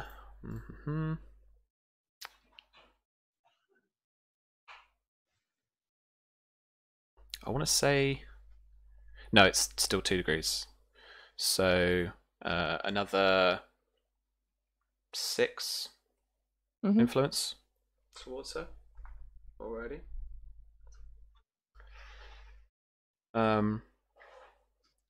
Okay.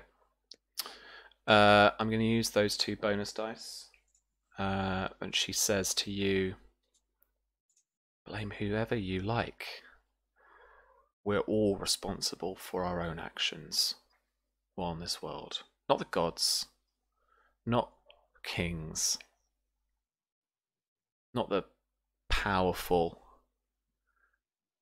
We all have a chance to forge our own names on these lands. And I intend to do just that. Do you want people to remember the name Myria Greenmont, or would you want them to forget?" And this is going to be convince influence. And I've got those 2 bonus dice from the consider. So we roll these again. Please get 2 6s. That would be lush. No. Suck. Okay, cool. Sam, while this conversation's happening, what's Harris Bull doing? Harris is just like aghast. Because he's essentially like watching this. Daira has just like focused her attention on Myria. It's almost as if this is her kind of MO. You know? So he's kind of sat just not knowing what to do with himself, essentially. Okay. It's over to you, Myria. Okay, so at that, Myria will bristle, and she's going to incite back. And we're going again, just hammering home with some influence. And she's going to say, "And who will remember the name of a bastard trapped within the cells at Summerhall?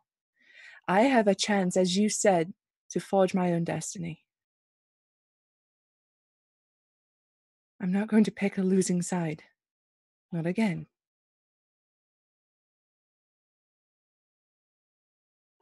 All right, nice. Going for the kill. Go on. You got something. You got enough. Persuasion. Bam. Oh, a 14. It's just going up every time. So it's a 14 rather than a 16. Yeah, cool. Okay, that is 2 degrees. So that's another 6. Yeah. All right. She is out. Her composure's gone. You've won the intrigue. That means this was insight.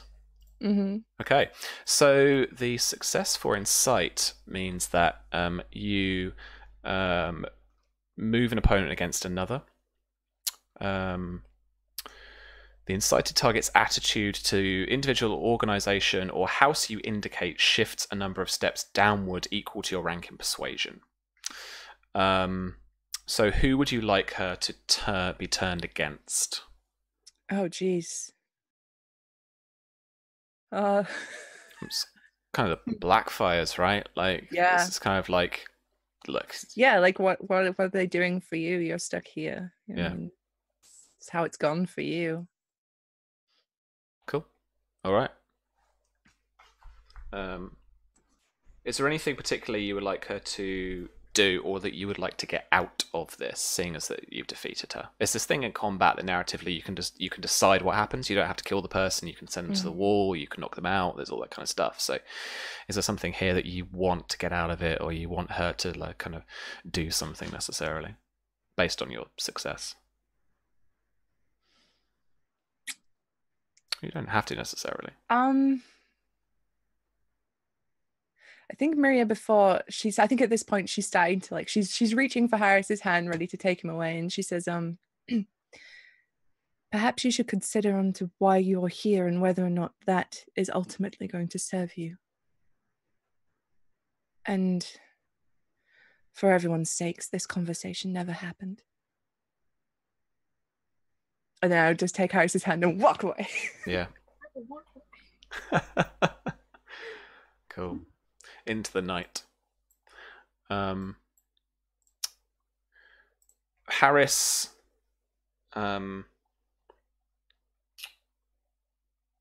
pulls your hand back and you duck behind a short bush as you see a small figure striding across the gardens, looking around, and about catching off the moonlight of the clear night is the white hair of Aegon Targaryen. Fuck's sake. Would you roll for me, please? A stealth check. Must I? Yeah. An 8. Ho, ho, ho. Let's check. Charlie, I'm going to need some of these stress marshmallows. Thanks. You have just succeeded. As he nears the bush towards you, Harris holding your hand, his shaking in yours, as I could imagine you like taking your other hand and putting it over the top and just not breathing for a second. And Aegon looks around, kind of listening too, and makes his way towards the cells.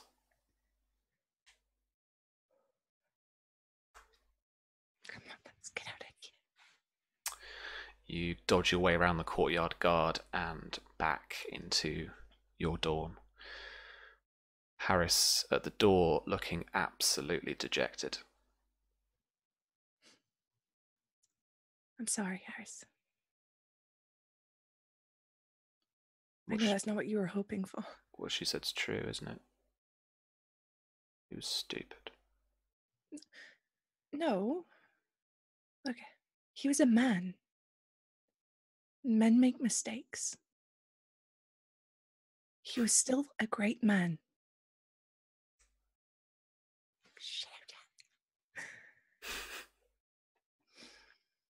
Don't let anyone let you say that. Hear you say that. I'm gonna go to bed. All right. I'll see you tomorrow. And he slinks off in the night. Alfred.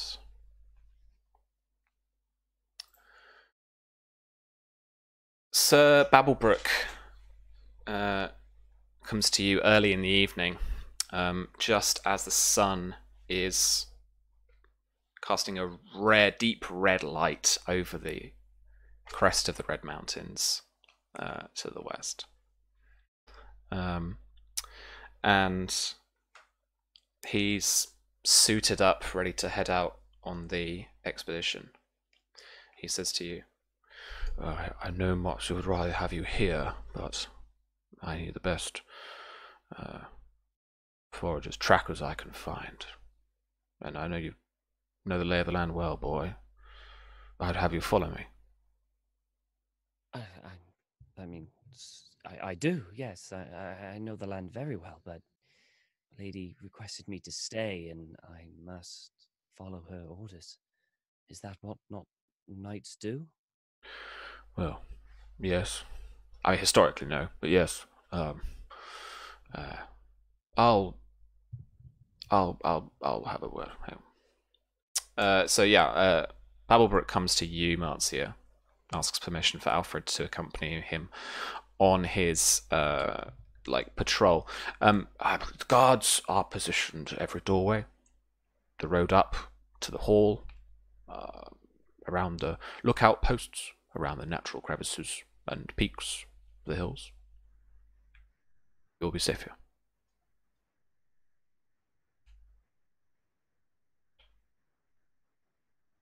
All right. But before you go, I need you to write some letters. Very well. I guess that's pen. Where are they? Where are they going? First, send a message to Mara. Wish her congratulations on the wedding. Remind her that her father was very proud of her. And thank her for the kindness of her note. Promise her that Greenmont remembers her fondly. And so do I. Then a letter for Myria.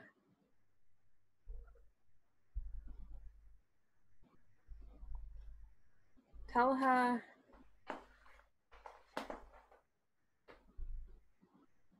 we'll send someone to visit soon. We hope she's well.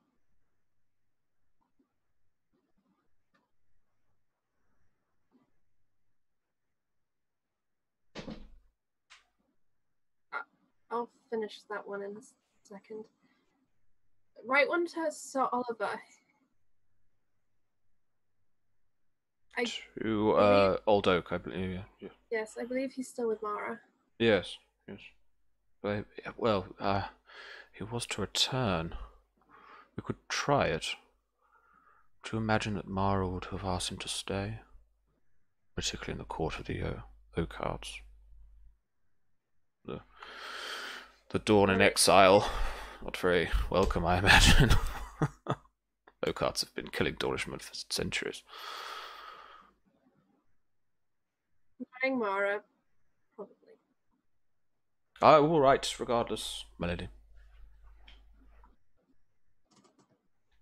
Tell him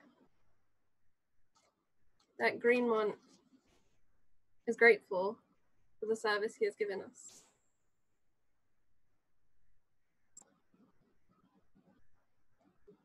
and that we hope he returns to Fox Hollow soon. It is his home.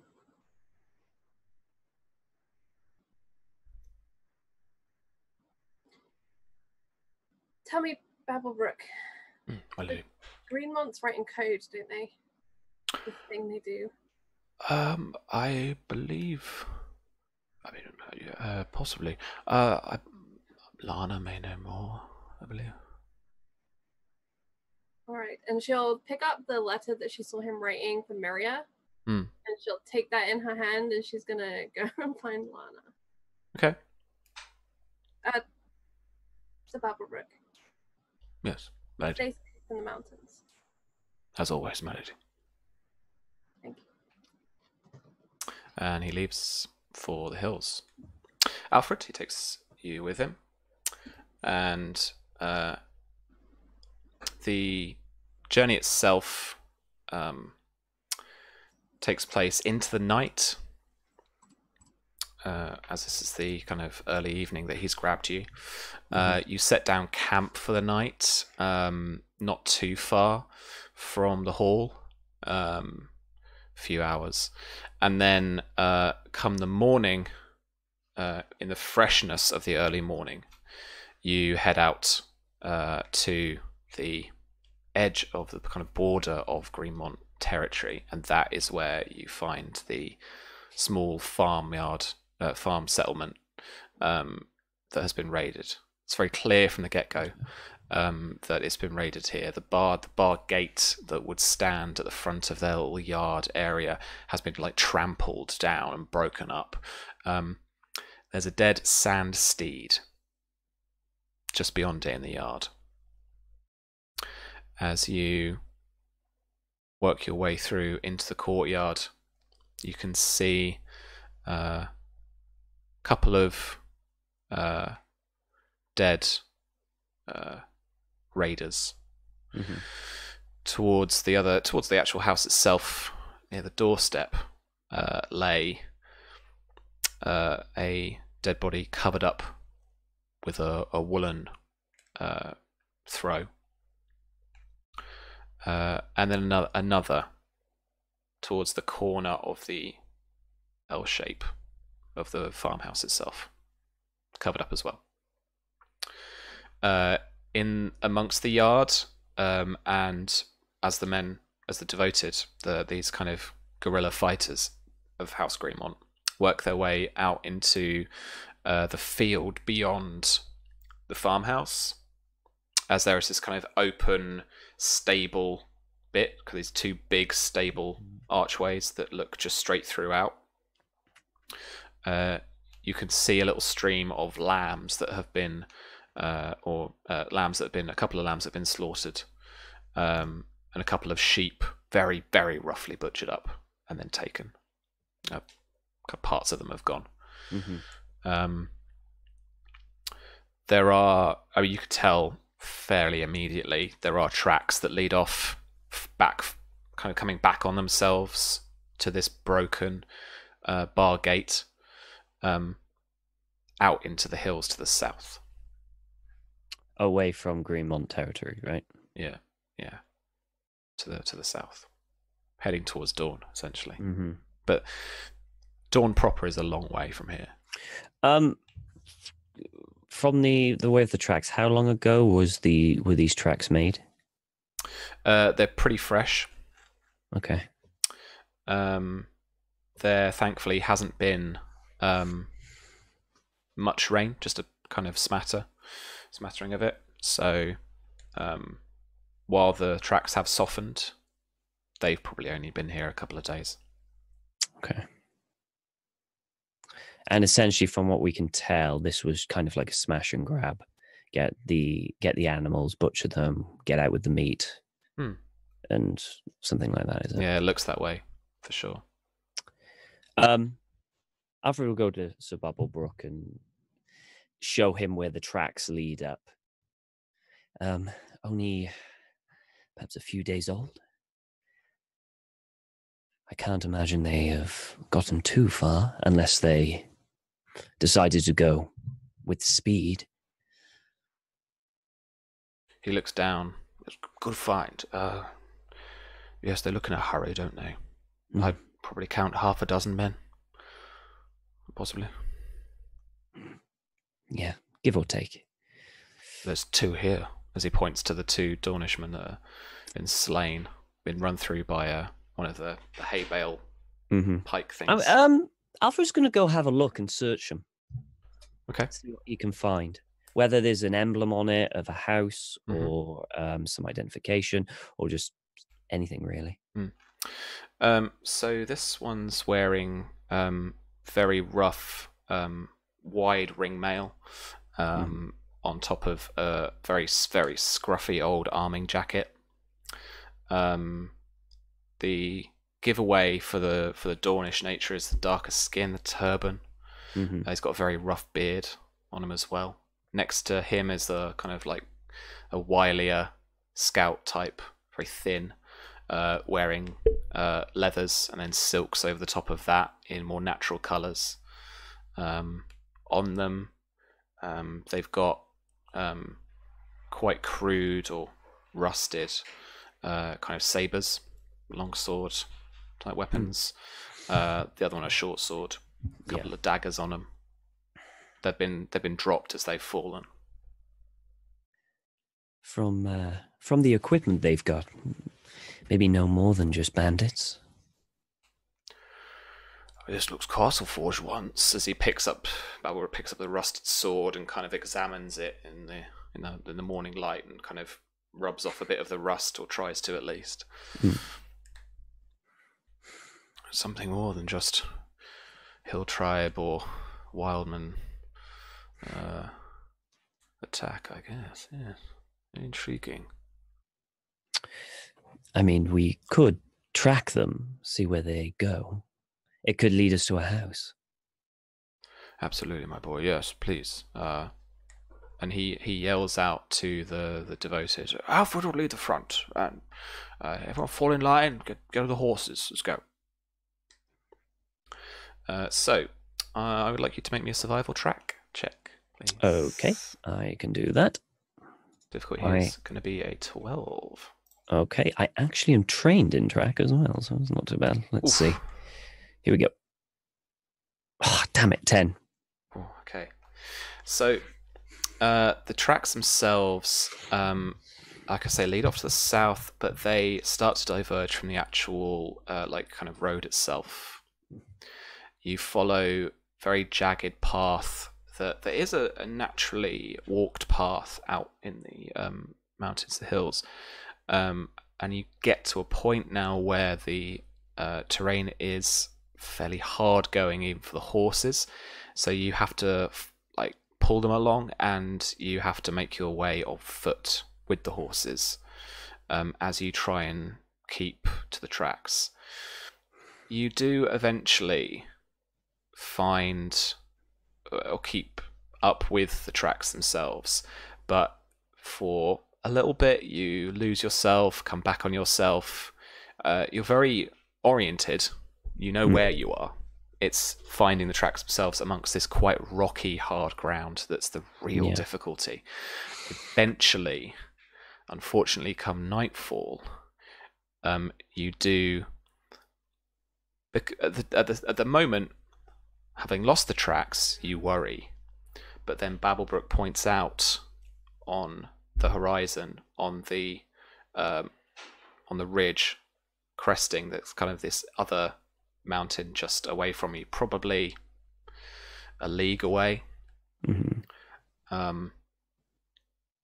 You spot a campfire in the distance, a speck in the night terrain, but the shimmering amber of a fire, undoubtedly. It could be them. I think so, boy. Let's and he looks round to the devoted and he says, got some of the best night fighters in the bloody realm. There's no time like the present, let's go. And you make your way for that hour towards the camp itself. when you do, you keep your distance a little bit.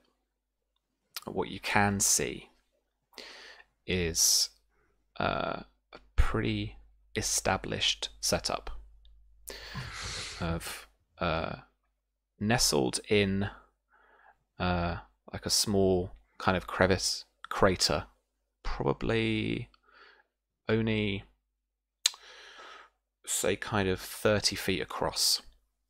There's a small camp. Mm-hmm. There's a fire in the middle, fairly large, as the cool spring air has drawn in. The weather is giving you a little overcast darkness, but you are getting a bit of moonlight through that as this kind of thin clouds are overhead. Now that the rain has passed, the showers have passed, and you can get a good night eye look on what's going on. There are a couple of people still awake, and they're around the fire, drinking from skins. There's a chest you can see, and then around where posts have been knocked into the hard ground are little kind of makeshift tents thrown over with rough cloth, a mix of different kind of colours. No emblems to speak of as such here, but there is activity and people asleep. You manage to spot just one lookout on what is essentially kind of their like little front gate. There's nothing more than a couple of posts, and they've tried to like erect some really makeshift fencing around the kind of perimeter. Is there, because it's in a crater, I'm assuming we can get elevation over the camp. Yep. And I'm assuming that all the devoted are armed with bows. Let's double check.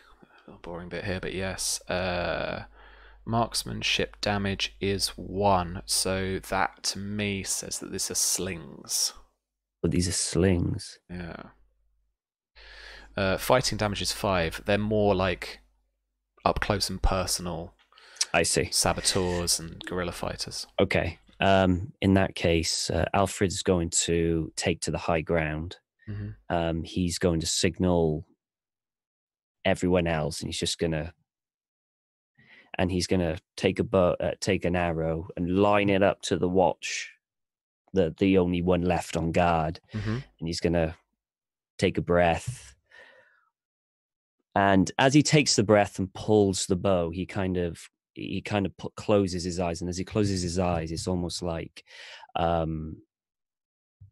the world around him kind of goes quiet, and in his mind's eye, it's almost like being back on the on the battlefield again. And he takes a deep breath, opens his eye, and releases an arrow, hopefully hitting the guard. In that second, around you, there's a swirl of horses and mess and mud and the smell of blood in your nostrils just as you draw back. And then, as you release, he is unaware of your attack, so you are going to get a +1 keep dice to this attack. Nice. Okay, so I'll add that to that. Okay, and I'm using a bows and marksmanship and 20. Whoa! All right. I'm very good with bows. No, I know. No 6s, so not a crit, unfortunately. But it is 3 degrees of success. Sorry.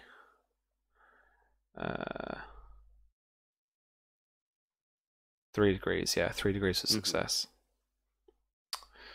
So it's 3 times your bow's damage. 5 is my bow's damage, so 15. 15. Yeah, so I'm not going to let him take any injuries or wounds from this. You get him in the neck. Cool. and he falls onto his front. And I feel like the second that the arrow's gone in, and almost even before the body's hit the ground, that the devoted are already silently moving in past the body. And Alfred at the moment is going to be on overwatch. Yep. Anyone that gets up out of way, he's gonna take a shot. All right, okay.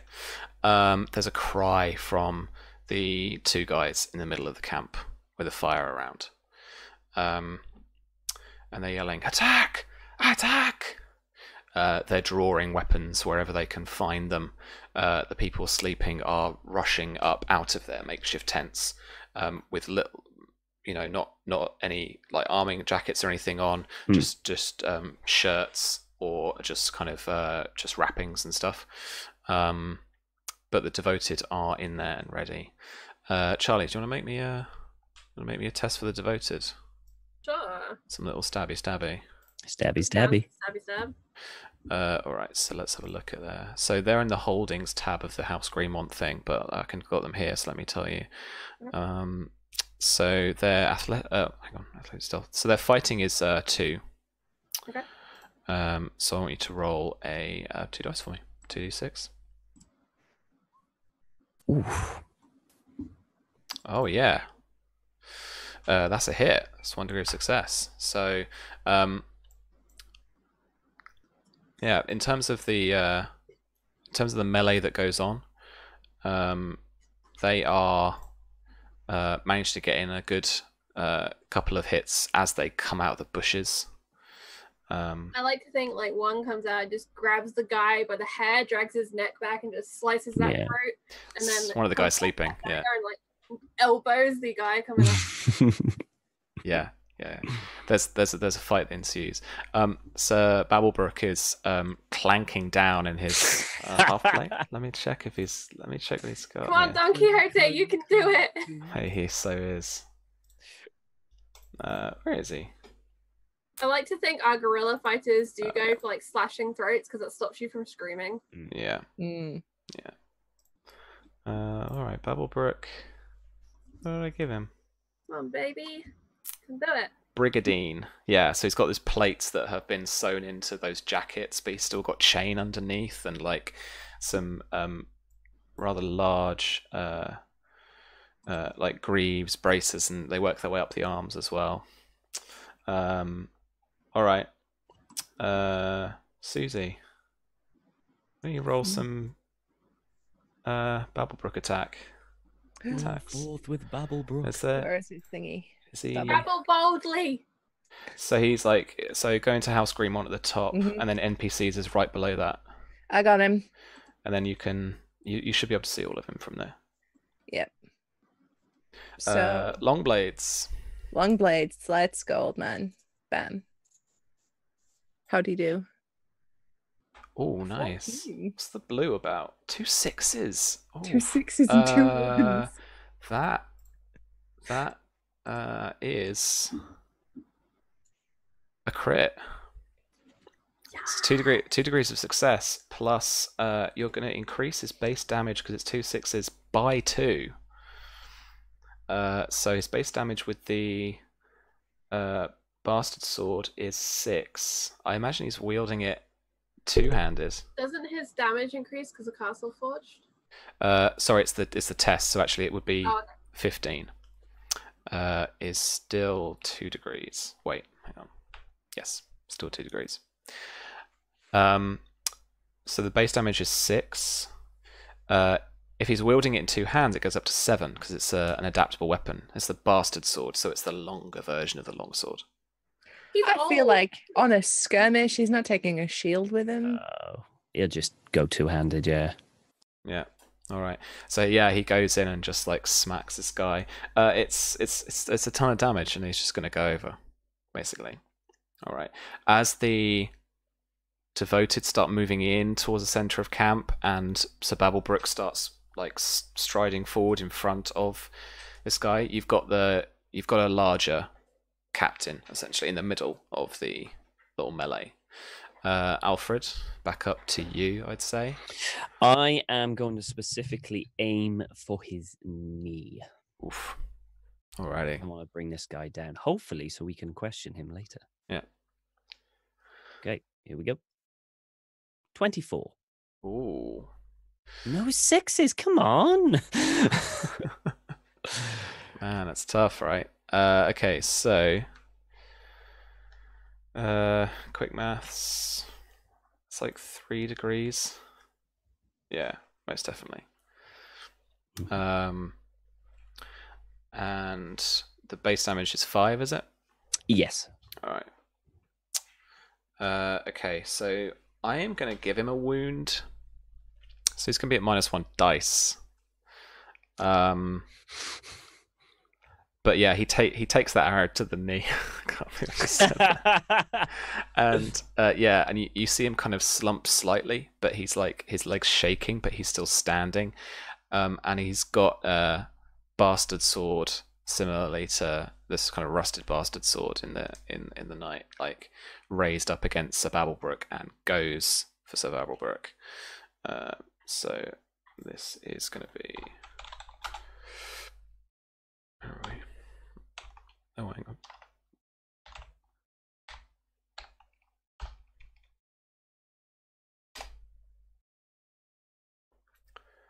Oh man, Susie, what's old Babby's combat defense?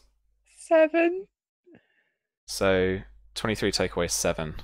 It's 14. 3 degrees of success. It's So 16. every 5. 16, Sam. Oh, I've been a muppet. So 5, 10, 15, 16, 4 degrees of success. The crit gives him a +2 damage on this. Base is 6 up to 8. Times by 4 is whatever that magical number Charlie says in a minute. 32. Okay, so we've basically got a choice here. So Babs' health is gonna like be knocked out. Go up its own ass. Unless you want to take a wound, which will ignore all of that damage, but he will be at -1 dice to all tests. Hell yeah. Yeah, wound him. Don't kill him. All right. So the guy, this broad-chested Dornish sellsword, slices at Babblebrook's shoulder, getting into the crease underneath his arm, slicing as Babblebrook takes a step back as he tries to parry away the blow. And Alfred, you see in the night this spurt of blood gush out of his side under his armor, as Babblebrook just staggers, rights himself back up, and the devoted move in. Charlie, what do you want the devoted to do here, exactly here? Muted. I think they're working on like a divide and conquer strategy. How many devoted are there? I missed that bit. Say 2. So yeah, I think they'll kind of go and they'll kind of hack and slash their way through people, just clearing out. So no one can like interfere with Babblebrook. Yeah. In the middle. It's this guy. Like It's that's it. Guy? It's this guy now. Yeah. Oh, then they're just gonna gank in. All right. So make their attack 2 dice, and I'm going to give you a bonus dice for flanking as well. Okay. Is that just bonus dice to roll, bonus dice to keep? Just to roll. So rolling 3, keeping 2. Yep. 10. Okay, that's a degree of success. So their melee damage, it's 5.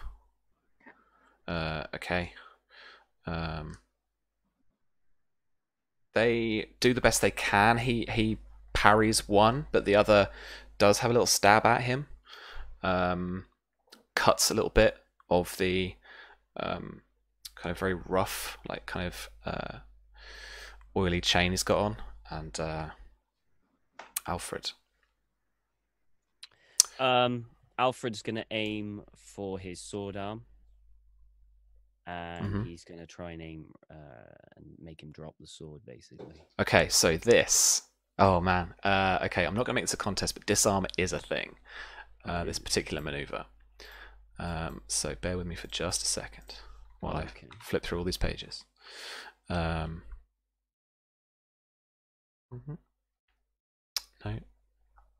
Advanced combat. That's what we want. No, we don't. Yes, we do. Come on. There we go. Advanced actions. Okay. I want you to roll standard marksmanship bow attack. Difficulty is equal to your opponent's passive fighting results. I'm going to make that... He's already at -1 dice. I think this is going to be -1 dice. No, well, it's the kind of difficulty of the shot too. Like, you're good, but you've not been hitting those sixes just now. Yeah. So this is going to be 16. You have to beat this by 2 degrees of success. So really, your target number is 21. That's a lot. Do I add my bonus to it as well? I have a question, Sam. You know we have destiny points. You can use them, right, to affect things. Yeah, absolutely. Without banning them. Yeah, so you can spend them, and by spending them, they won't be available to you until you've reached one of your short-term goals. Yeah. Or there's a kind of or you collectively have done something to reach a milestone in the game, or to actually kind of progress the house a bit. It might be time as well, depending on how we go. Let me check on that for you now, just to make sure. Okay, so by spending a destiny point, you can gain a bonus dice. You can't keep it. But that die can exceed the normal limits on bonus dice, because remember, you can only have as many bonus dice as you have skill dice in the skill. You can convert one of your bonus die into a test die, so you keep another one by spending a destiny point. You can remove a -1 dice. You can bestow another -1 dice on him, so actually your target would be take away another 4, 17. Hang on, that didn't work. That's right, 21 to 17. Yeah. I'm just gonna do it. I have faith. I'm gonna do it. You're gonna give it a go? 24, and I've got 2 6s. So that is well, yeah, I mean, that is 2 degrees of success. It says resolve a, or it did resolve a standard attack, so I imagine you would do some damage as well. I doubt it though. Something tells me. If you succeed at least 2 degrees, you disarm your opponent. Okay. I'm gonna give him a wound as well anyway, as this arrow, as he raises his bastard sword up to bring it down upon Sir Babblebrook, this arrow embeds into his arm, and he drops the sword in front of him as he yells out into the night in pain. The devoted grab him and bring him down to the ground. Alfred's going to make sure there's no one else in the camp moving before he heads down, so he's going to have a good look to make sure no one else is hiding. Yeah, it's fairly clear, you think, from checking all the little tents, all the little, like, what could be like little nests, little marksmanship nests, or surprise little holes to jump out from. And it's all fairly quiet. In that case, he's going to head down and immediately head to Sir Babblebrook. And could I use survival to staunch the wound? You know, just apply pressure, so not heal him, but prevent it from bleeding further.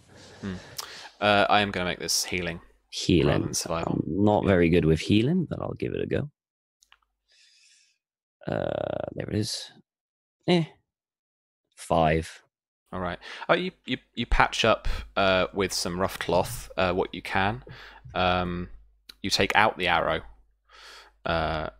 which he flinches and grinds his teeth at. he's still trying to shrug off these two devoted guys. They're fairly kind of sprightly. He's very brawny. So Babblebrook puts another arm, putting his weight into it onto his shoulder to keep him down there. And he says to you, bind him quickly, lad. I get some rope and tie his hands and feet together. Yeah. Very, very tightly. Cool. Not a problem.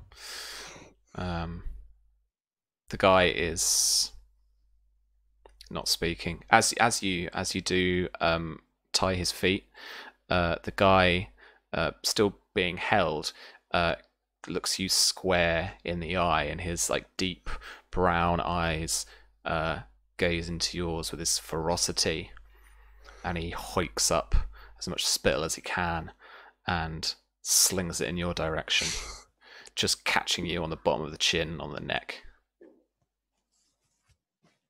I punch him.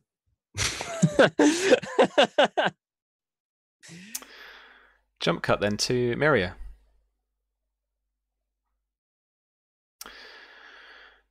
You are sat in needlework. I think Scepter Ygritte is sat with the 7-pointed star not far away on the table in front of you, surrounded by handmaidens. Lyra. Joy is doing some terrible needlework, but she's giving it a good go. Lyra is doing a beautiful little piece. It's kind of a river, natural scene kind of thing. What are you embroidering? Myria is doing a floral piece, and noted and prominent within this little florals are the forget-me-nots.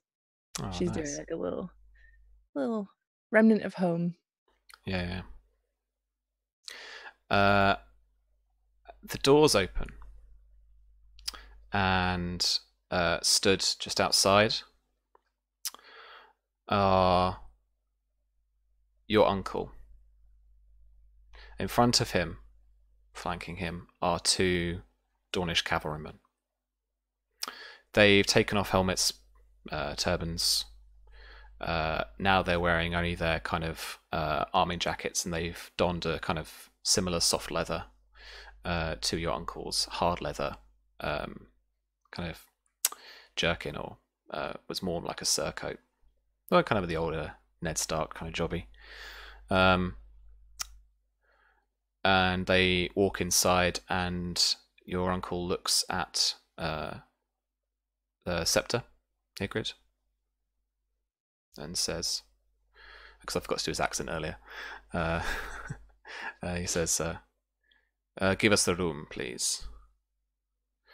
And there's a second where everyone just looks around.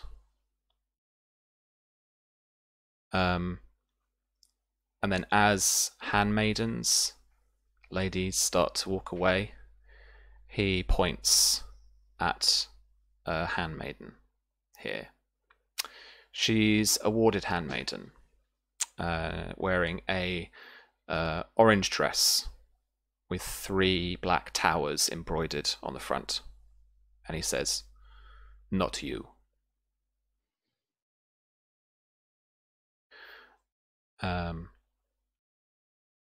People are starting to get up to leave.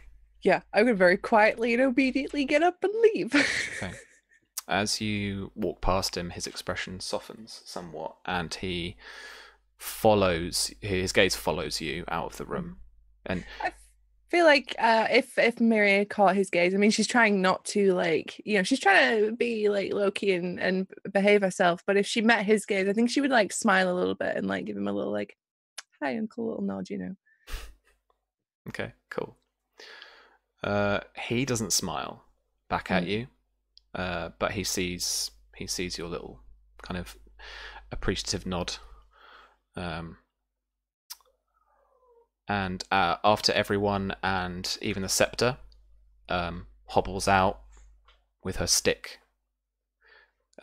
clacking on the stonework floor with every other step. When she leaves, the doors slam shut.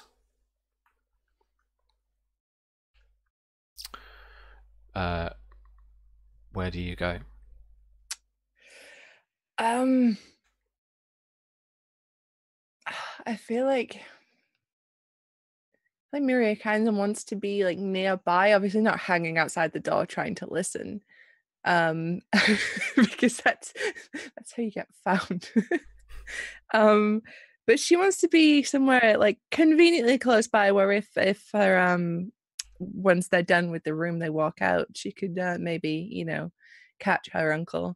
So if there's like a little courtyard or anything nearby, or like a little sitting area, she can like sit and. Yeah. So this, I'm actually thinking now that the hall itself towards the southern side, near that bigger courtyard, is actually fashioned more like a quad, with a little courtyard inside in that kind of slightly Dornish style, with the kind of oh man, what are they? They're the baths,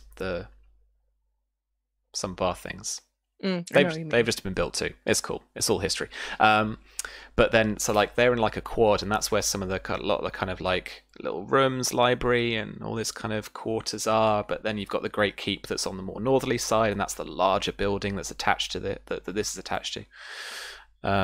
So you're in this kind of quad. I'm thinking it's again fairly nice day, actually, now that the clouds have gone.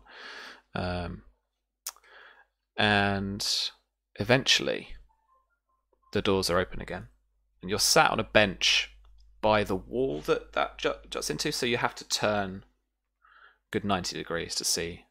So these doors open inwards, you hear them unbolt, and then one of the Dornish cavalrymen walks out holding up the handmaiden as she's kind of lolling next to him. She's walking, she's stumbling with him, and the other cavalryman with his with a long cloak of a quite fiery emblem that you don't recognize from the Dornish sands, kind of masks the scene a little bit for you.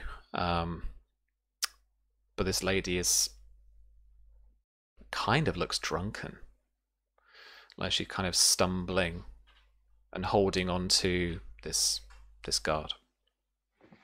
Your uncle steps out last and closes the two doors behind him. Is it your intention to approach? Yeah. Especially seeing as the other two guards that are with him are kind of occupied right now with the handmaiden. Mm-hmm. I feel like Myria would just very quietly go up to him and Lord Blackmont. He turns and he says, Myria. And he gives you a hug. A hug? What the fuck? Gives you a hug. If you're cool with that. Yeah, absolutely. She would return the hug. It's the first family she's seen in, a long time, so. It's a nasty business that brings me here. So I've heard. You made quite an entrance. Well, sometimes it's good to be dramatic. It catches the prince's attention. How are you here? Good. I'm well. They treat me well. I am. The scepter is lovely, and I'm allowed to carry on with my reading, which is always good. I've always enjoyed reading.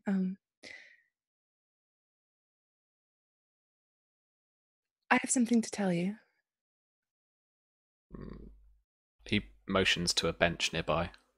I'm gonna sit down, and she pulls out the little letter from Mara. Mm-hmm. I've received word that my lord father is dead. My lady, I'm so sorry. But that's not what's troubling me right now. Last night, as I read the letter, I needed to get some air, and I found myself in the grounds. And I stumbled across the cells. That woman spoke to me.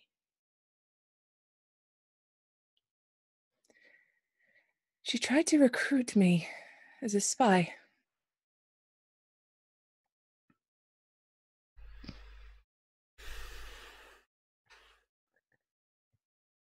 I of course turned her down.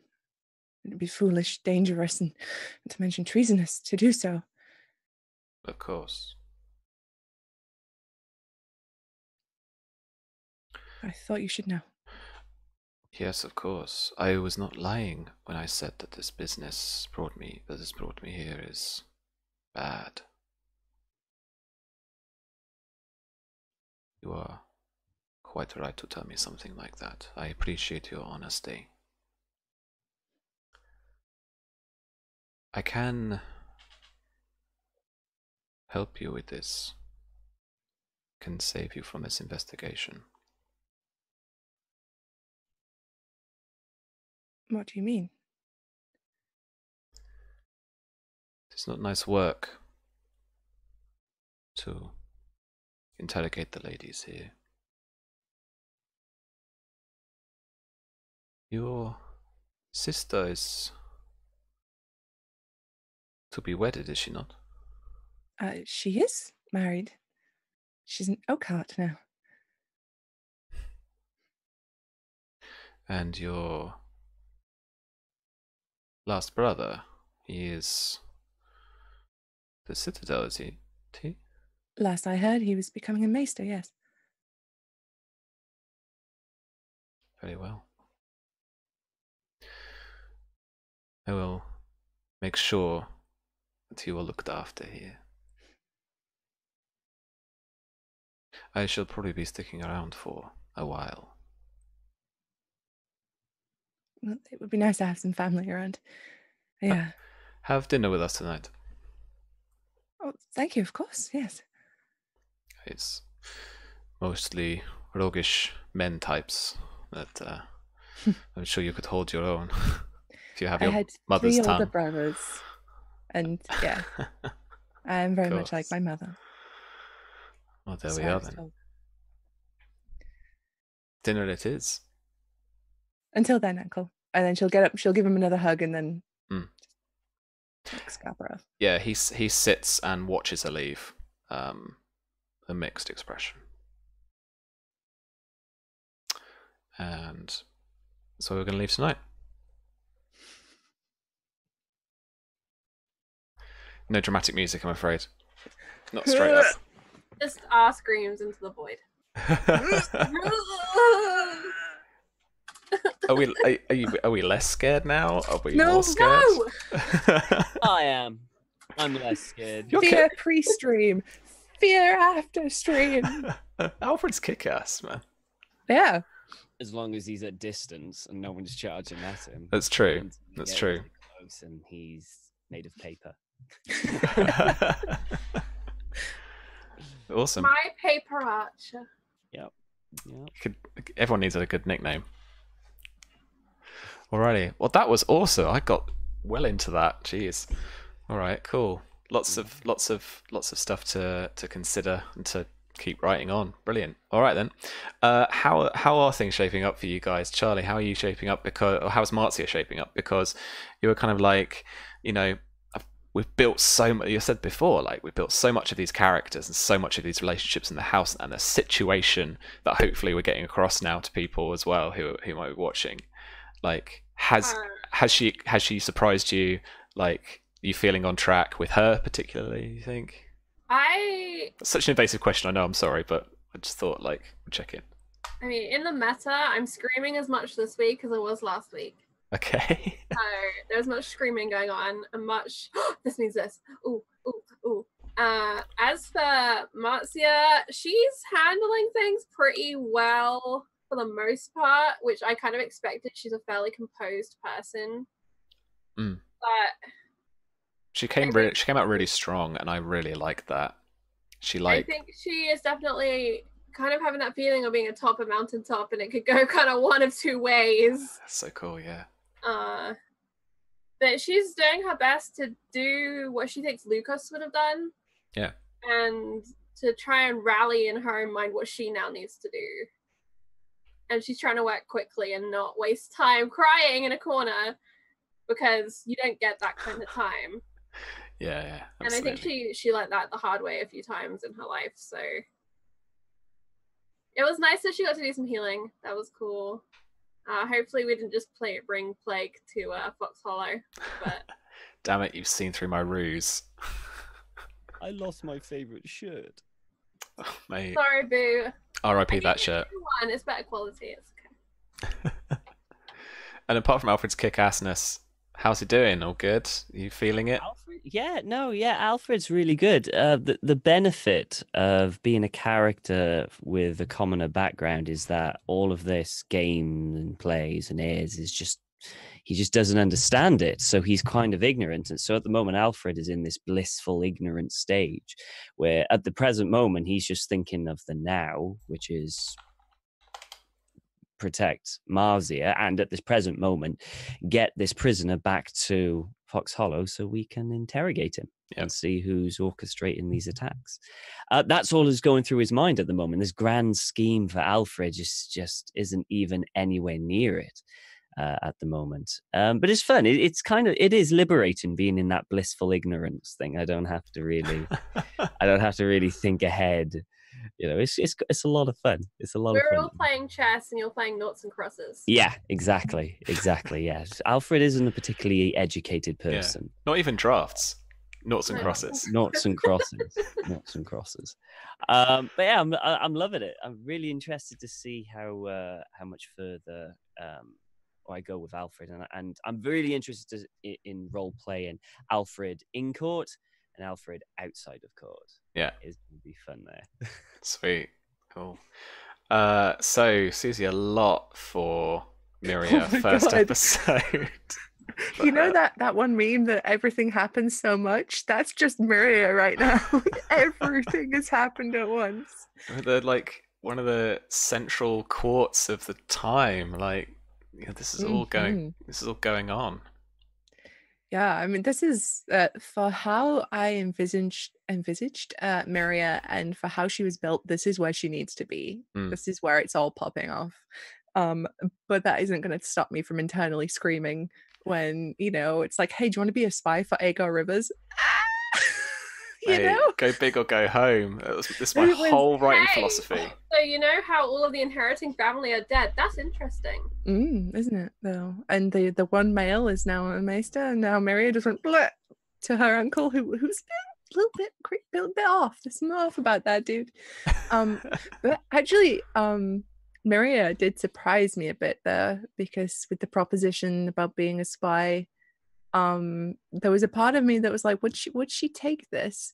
But then having the discussion we did about her being about survival and knowing that she's got to look after herself and not get herself into hot water, I knew I was like, no, cannot be getting involved with spying for the Blackfyres, because it's not going to go well. Especially when the woman said, how many eyes does Blood Raven have? Because like, you don't fucking mess with Blood Raven. He's a fucking magician, mate. Yeah, he's all magic as shit. It's like, he's a wizard, Harris. Yeah. And poor little Harris. Poor Harris, my heart. Please marry him. I imagine those two have like a little childhood crush thing going on. Like, I legit had an epiphany just the other day when I was like, yeah, so like, he's the only son. That's why he's been warded here. Oh wait, that means he's Lord Ball. Like, shit. Okay, cool.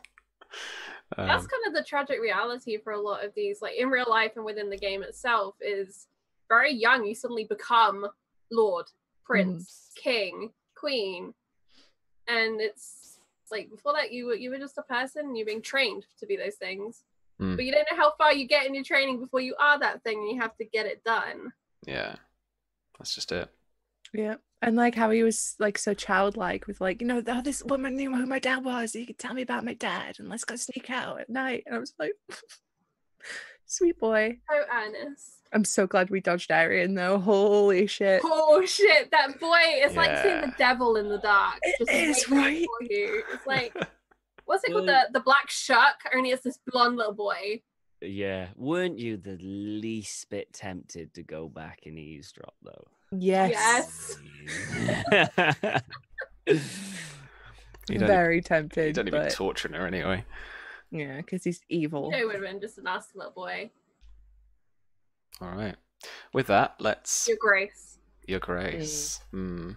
With that, let's wrap up. So, Charlie, where can we find you? What have you got coming up? What do I have coming up? Tomorrow is Friday. I have a pretty quiet weekend, actually. I have my sister visiting, which is going to be really fun. And Sunday, we have our off-screen Session 0 for Sky Chasers, which I'm very excited to get into and start building that, because May 12th at 4 p.m. over on Tales from the Grim, we will be debuting a brand new Call of Cthulhu show. There's no Cthulhu in it, but there's a lot of other shenanigans about FBI investigators in the 1950s cruising around America, finding all sorts of trouble. And then, let me think.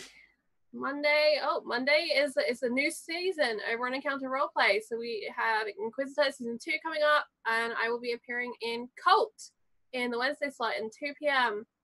I'm super excited to try that out. Modifius have just released this whole new edition of Cult, Divinity Lost, I think is the full title. And it's edgy. But it is pretty edgy. I'm kind of excited. I get to wear another wig. And yeah, I'm really excited. That's gonna be at Session 0. So if you're not familiar with the system or you're just curious, come check that out, because you'll get to see quite a lot of the stuff that goes into the game. Yeah, 2 p.m. for that one. Cool. Modifius distributes, but for the life of me, I cannot find or remember who. I have my book over there, but I can't. Helmgast, I think there's been a Kickstarter. Yeah, it's a company over in Sweden. It is, I think the original version, and this version is much more like a Powered by the Apocalypse game, but it's 2D. Yeah, so this is Helmgast. Yeah, rings a bell now. So yeah. Yeah, so I'm very excited, and Tom's in that too, along with Lindy, and it's gonna be so much fun. Cool. I'm looking forward to checking it out, because again, like we've seen Cult a little bit around work, so actually seeing it play would be really cool. Yeah, pinned tweet for my whole schedule. I've got a lot going on at the moment. I'm very excited, and I have wigs for nearly all of it. So we love it. This is my life now. I just wear a lot of fake hair. I live for the wig photos that turn up in Discord. Yeah, cool. Check her out on Frost from Fyre on Twitter, and you find that pinned tweet. Tom, apart from the Cult game, anything else you got coming up?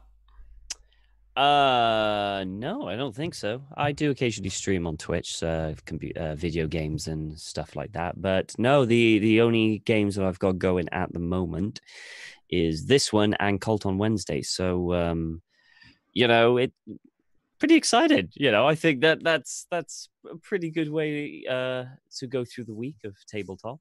Who knows? Maybe one day I'll get another one in there somewhere. But I'm not as experienced in tabletop as Charlie, or I'm still easing myself in. I forgot to say though, Sam, thank you for the session. It was amazing. Yes, if no one checks out anything else, just come back here on Thursday, because the other half of the cast is so incredibly talented. We have this whole story going on. So sorry, Tom, to interrupt you. No, I'm done. That was it. Yeah. I haven't really got anything on, but I can't wait for next week to see how the other half do. Well, I really enjoyed it, man. I'm so glad you're here with us. That's really cool. Awesome sauce. Susanna Grace is here. I'm here. And everywhere else. I'm surprised y'all not sick of me yet. But tomorrow you can find me on Encounter Roleplay at 10 p.m. BST, 5 p.m. EDT for Judge Dredd in the Worlds of 2000 AD, where I've made the worst judge in the world. Judge Judy, ladies and gentlemen. Judge Judy. She's the worst. I love that. So corrupt. It's it's bad. I feel like I'm gonna have to fight Pruitt at some point. Not our characters. I feel like just me and Pruitt will have to have a throwdown. I'll kick his ass. But on Sunday, if you want tickets for that, I got Kofi. We're gonna stream it. We're gonna stream it. Yeah. We'll stream it. Like everyone's got a Twitch channel. We'll just multicast it. Yeah. But yeah, so starting from was it the 18th, 15th? I kind of get that date right for Sky Chasers. 12th. Oh my god. 12th. Right. So from the 12th, you can find me on Sky Chasers, where I'm playing a character called Betty, which is I'm just giving my characters all the funny names this season. But on Monday, Tuesday, Wednesdays, you can find me on my own Twitch channel where I stream video games, D&D, other tabletop RPGs, art stuff. I just do everything. Tune in for those. This past week, I've been streaming me painting these character portraits that you can see on screen around here somewhere. It was a very good. That's a very good thing there. Well done. Been doing some very good noses. They're cracking noses. Good noses. Yeah. Can I just say, you literally captured Alfred to a T. Oh, you really did. I think Marzia's one's gorgeous. Yeah, it's a great portrait. I think you made us all very good looking. Yeah, well, I mean, here's the thing, right? If you're going to paint people's characters, you got to make them hot. Unless they're, like, specifically not hot. Yeah. I want to look like a foot. Can we talk about the silver fox that is Sir Oliver as well? Yeah, the silver fox, yeah. I mean, he is just Javier Bardem in a turban. But, you know, I was about that. So yeah, so that's basically what I do. Like Charlie, I have a pin tweet, but I'm everywhere all the time. Yeah. Cool. Coming to your ears soon in the Lost Girls podcast. That's what I meant to say. Girls, talk about the podcast, please. Oh my god. Talk about it. Come on. Charlie, take the lead. You're our storyteller. Okay. So we announced on Sunday that we are moving the Lost Girls over to podcast format on the Encounter Roleplay Network. This is super exciting for us because it's going to give us a lot more scope to tell a lot more story. And to support this, we've opened up a Patreon, which is patreon.com/thelostgirls, where you can be a hamburger, you can be a love bite, you can be a happy fish family member, and you can be a friend of Mr. Fine. But we also just post free stuff to check out. Silly posts from Patty, art, bloopers, GIFs, you name it. It's on there. We have a Patreon Discord as well, so if you donate as little as $1, you can join that and hear me and Susie waffle about random stuff on the daily. Look, it's good content, Charlie. Come on, it's good content. Good content. High shelf quality content. The best bit about it is, if you're a patron, you're on the do not eat list. What more could you ask for? That means that when I get hungry, I won't come and eat you specifically. Do you have another list of people who haven't gone onto your Patreon yet who you're going to eat? I refuse to answer that on the grounds it may incriminate me. Plead the fifth. You can't make me. Miranda rights. Nice. All right. Cool. Fabby-dabby-doozy. Yeah. Well, I am a patron of that because I think it's a fantastic show. I've enjoyed it since it started. And I thoroughly encourage you lot out there to follow it too, and to pledge some monies, just a little bit of monies a month, and it'll be awesome. All right.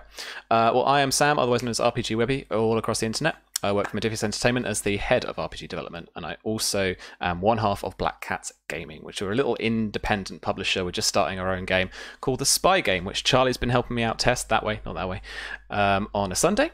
We're doing that from 4 p.m. UK time, which is about 11 a.m. Eastern. And we'll be kickstarting that in the summer, just coming up. So we're just getting into the final bits of the alpha for that. And then we'll get the beta out as soon as the Kickstarter hopefully funds. So we'll be able to build that up from the community, testing it, and then get that into publishing as well. So I'm really excited about that. It's a 5e based modern RPG. So that kind of spiritual successors to stuff like Spycraft, stuff like D20 Modern, and stuff that I played a bit when I was a bit younger and really enjoyed. I always love the kind of modern sci-fi stuff, and spies are just, it's a little thing I really enjoy. So I really wanted to make the game of it. And it's so fun and flexible. 100% recommend you check it out when that becomes available. It's a lot of fun, and come and see us on Sundays. I'm not playing this weekend, but I do believe the rest of the crew are, and they're in this wonderful theme park. Dino Land, Dino World. Yeah, well, this is the dino section of the park, right? We're in the Spark of Life theme park, and everything is run by crazy robots. Yep. And there's an identity theft scam going on, and it's wonderful and a lot of fun. But we play lots of different scenarios, play different characters, test it out, and it's so much fun. Thank you so much. Yeah, and its plan is to be a toolkit for everybody, so you can run anything from. What are you doing, cat? A little face pop up. You can run anything from your kind of like real world thrillers like The Bourne Identity to like crazy super spy action adventure movies with loads of Michael Bay explosions and Mission Impossible style like chases, where like Tom Cruise just runs chasing a motorcycle because that's just how fast he freaking hand runs. Spy Kids 3D, sure. Yeah, we'll do that next, Oz. Don't worry. Oz is going to play on Sunday in chat, and Tabletop Horde's around for that too. And Herm's in chat, which is lovely, and we'll see him on Sunday too. So yeah, come see us in Dino World. It's great fun. Cool. You can check more of that out at blackcatsgaming.com, or follow Black Cats. Follow the Black Cats, one of the two, on Twitter. I'm sure James is in chat and he'll post a little thingy for me. I did say as well, we were saying a bit in the Discord for this game, that actually it might be cool. I thought maybe to link the wiki that we've got going, because I mean, like, it can be edited strictly kind of like by anybody. I wonder if we can share that out for people. I really wish I had the proper time to update everything. Stop fighting. Yeah, I need to finish a little bit on Marzia's page, but I think we could probably share it with the little crew that are here. They're trustworthy people. Susie's got you already. Cool, yeah. So check that out because it gives you great context as well. And I literally write by it. Like I had it out like a couple of weeks ago. And it might help fill in the gaps of there's a lot that we haven't told you. There's a lot going on, and I'm hoping to slip it into a lot of the conversation and exposition I give. Herm, you can't add robo dinosaurs. It's not how it works. My cats are literally tearing each other apart. Stop it. So with that, thank you very much. On the Twitters, all of our handles, I believe, are around. Come follow us all. We're all wonderful people with great content. But most importantly, you can @Sam and demand answers to questions, like about the Spy game, but also about this game, because I really need the inside scoop on what he's planning. Yeah, but like, if you want to be with like one of our little buds, get in there in the spy action. Nice. All right then. Thank you very much, my lovelies. We will see you next week for another sesh where we have a tourney. 4 p.m. Eastern. 4 p.m. Eastern. There'll be a tourney. It's gonna be great fun. Bye everyone.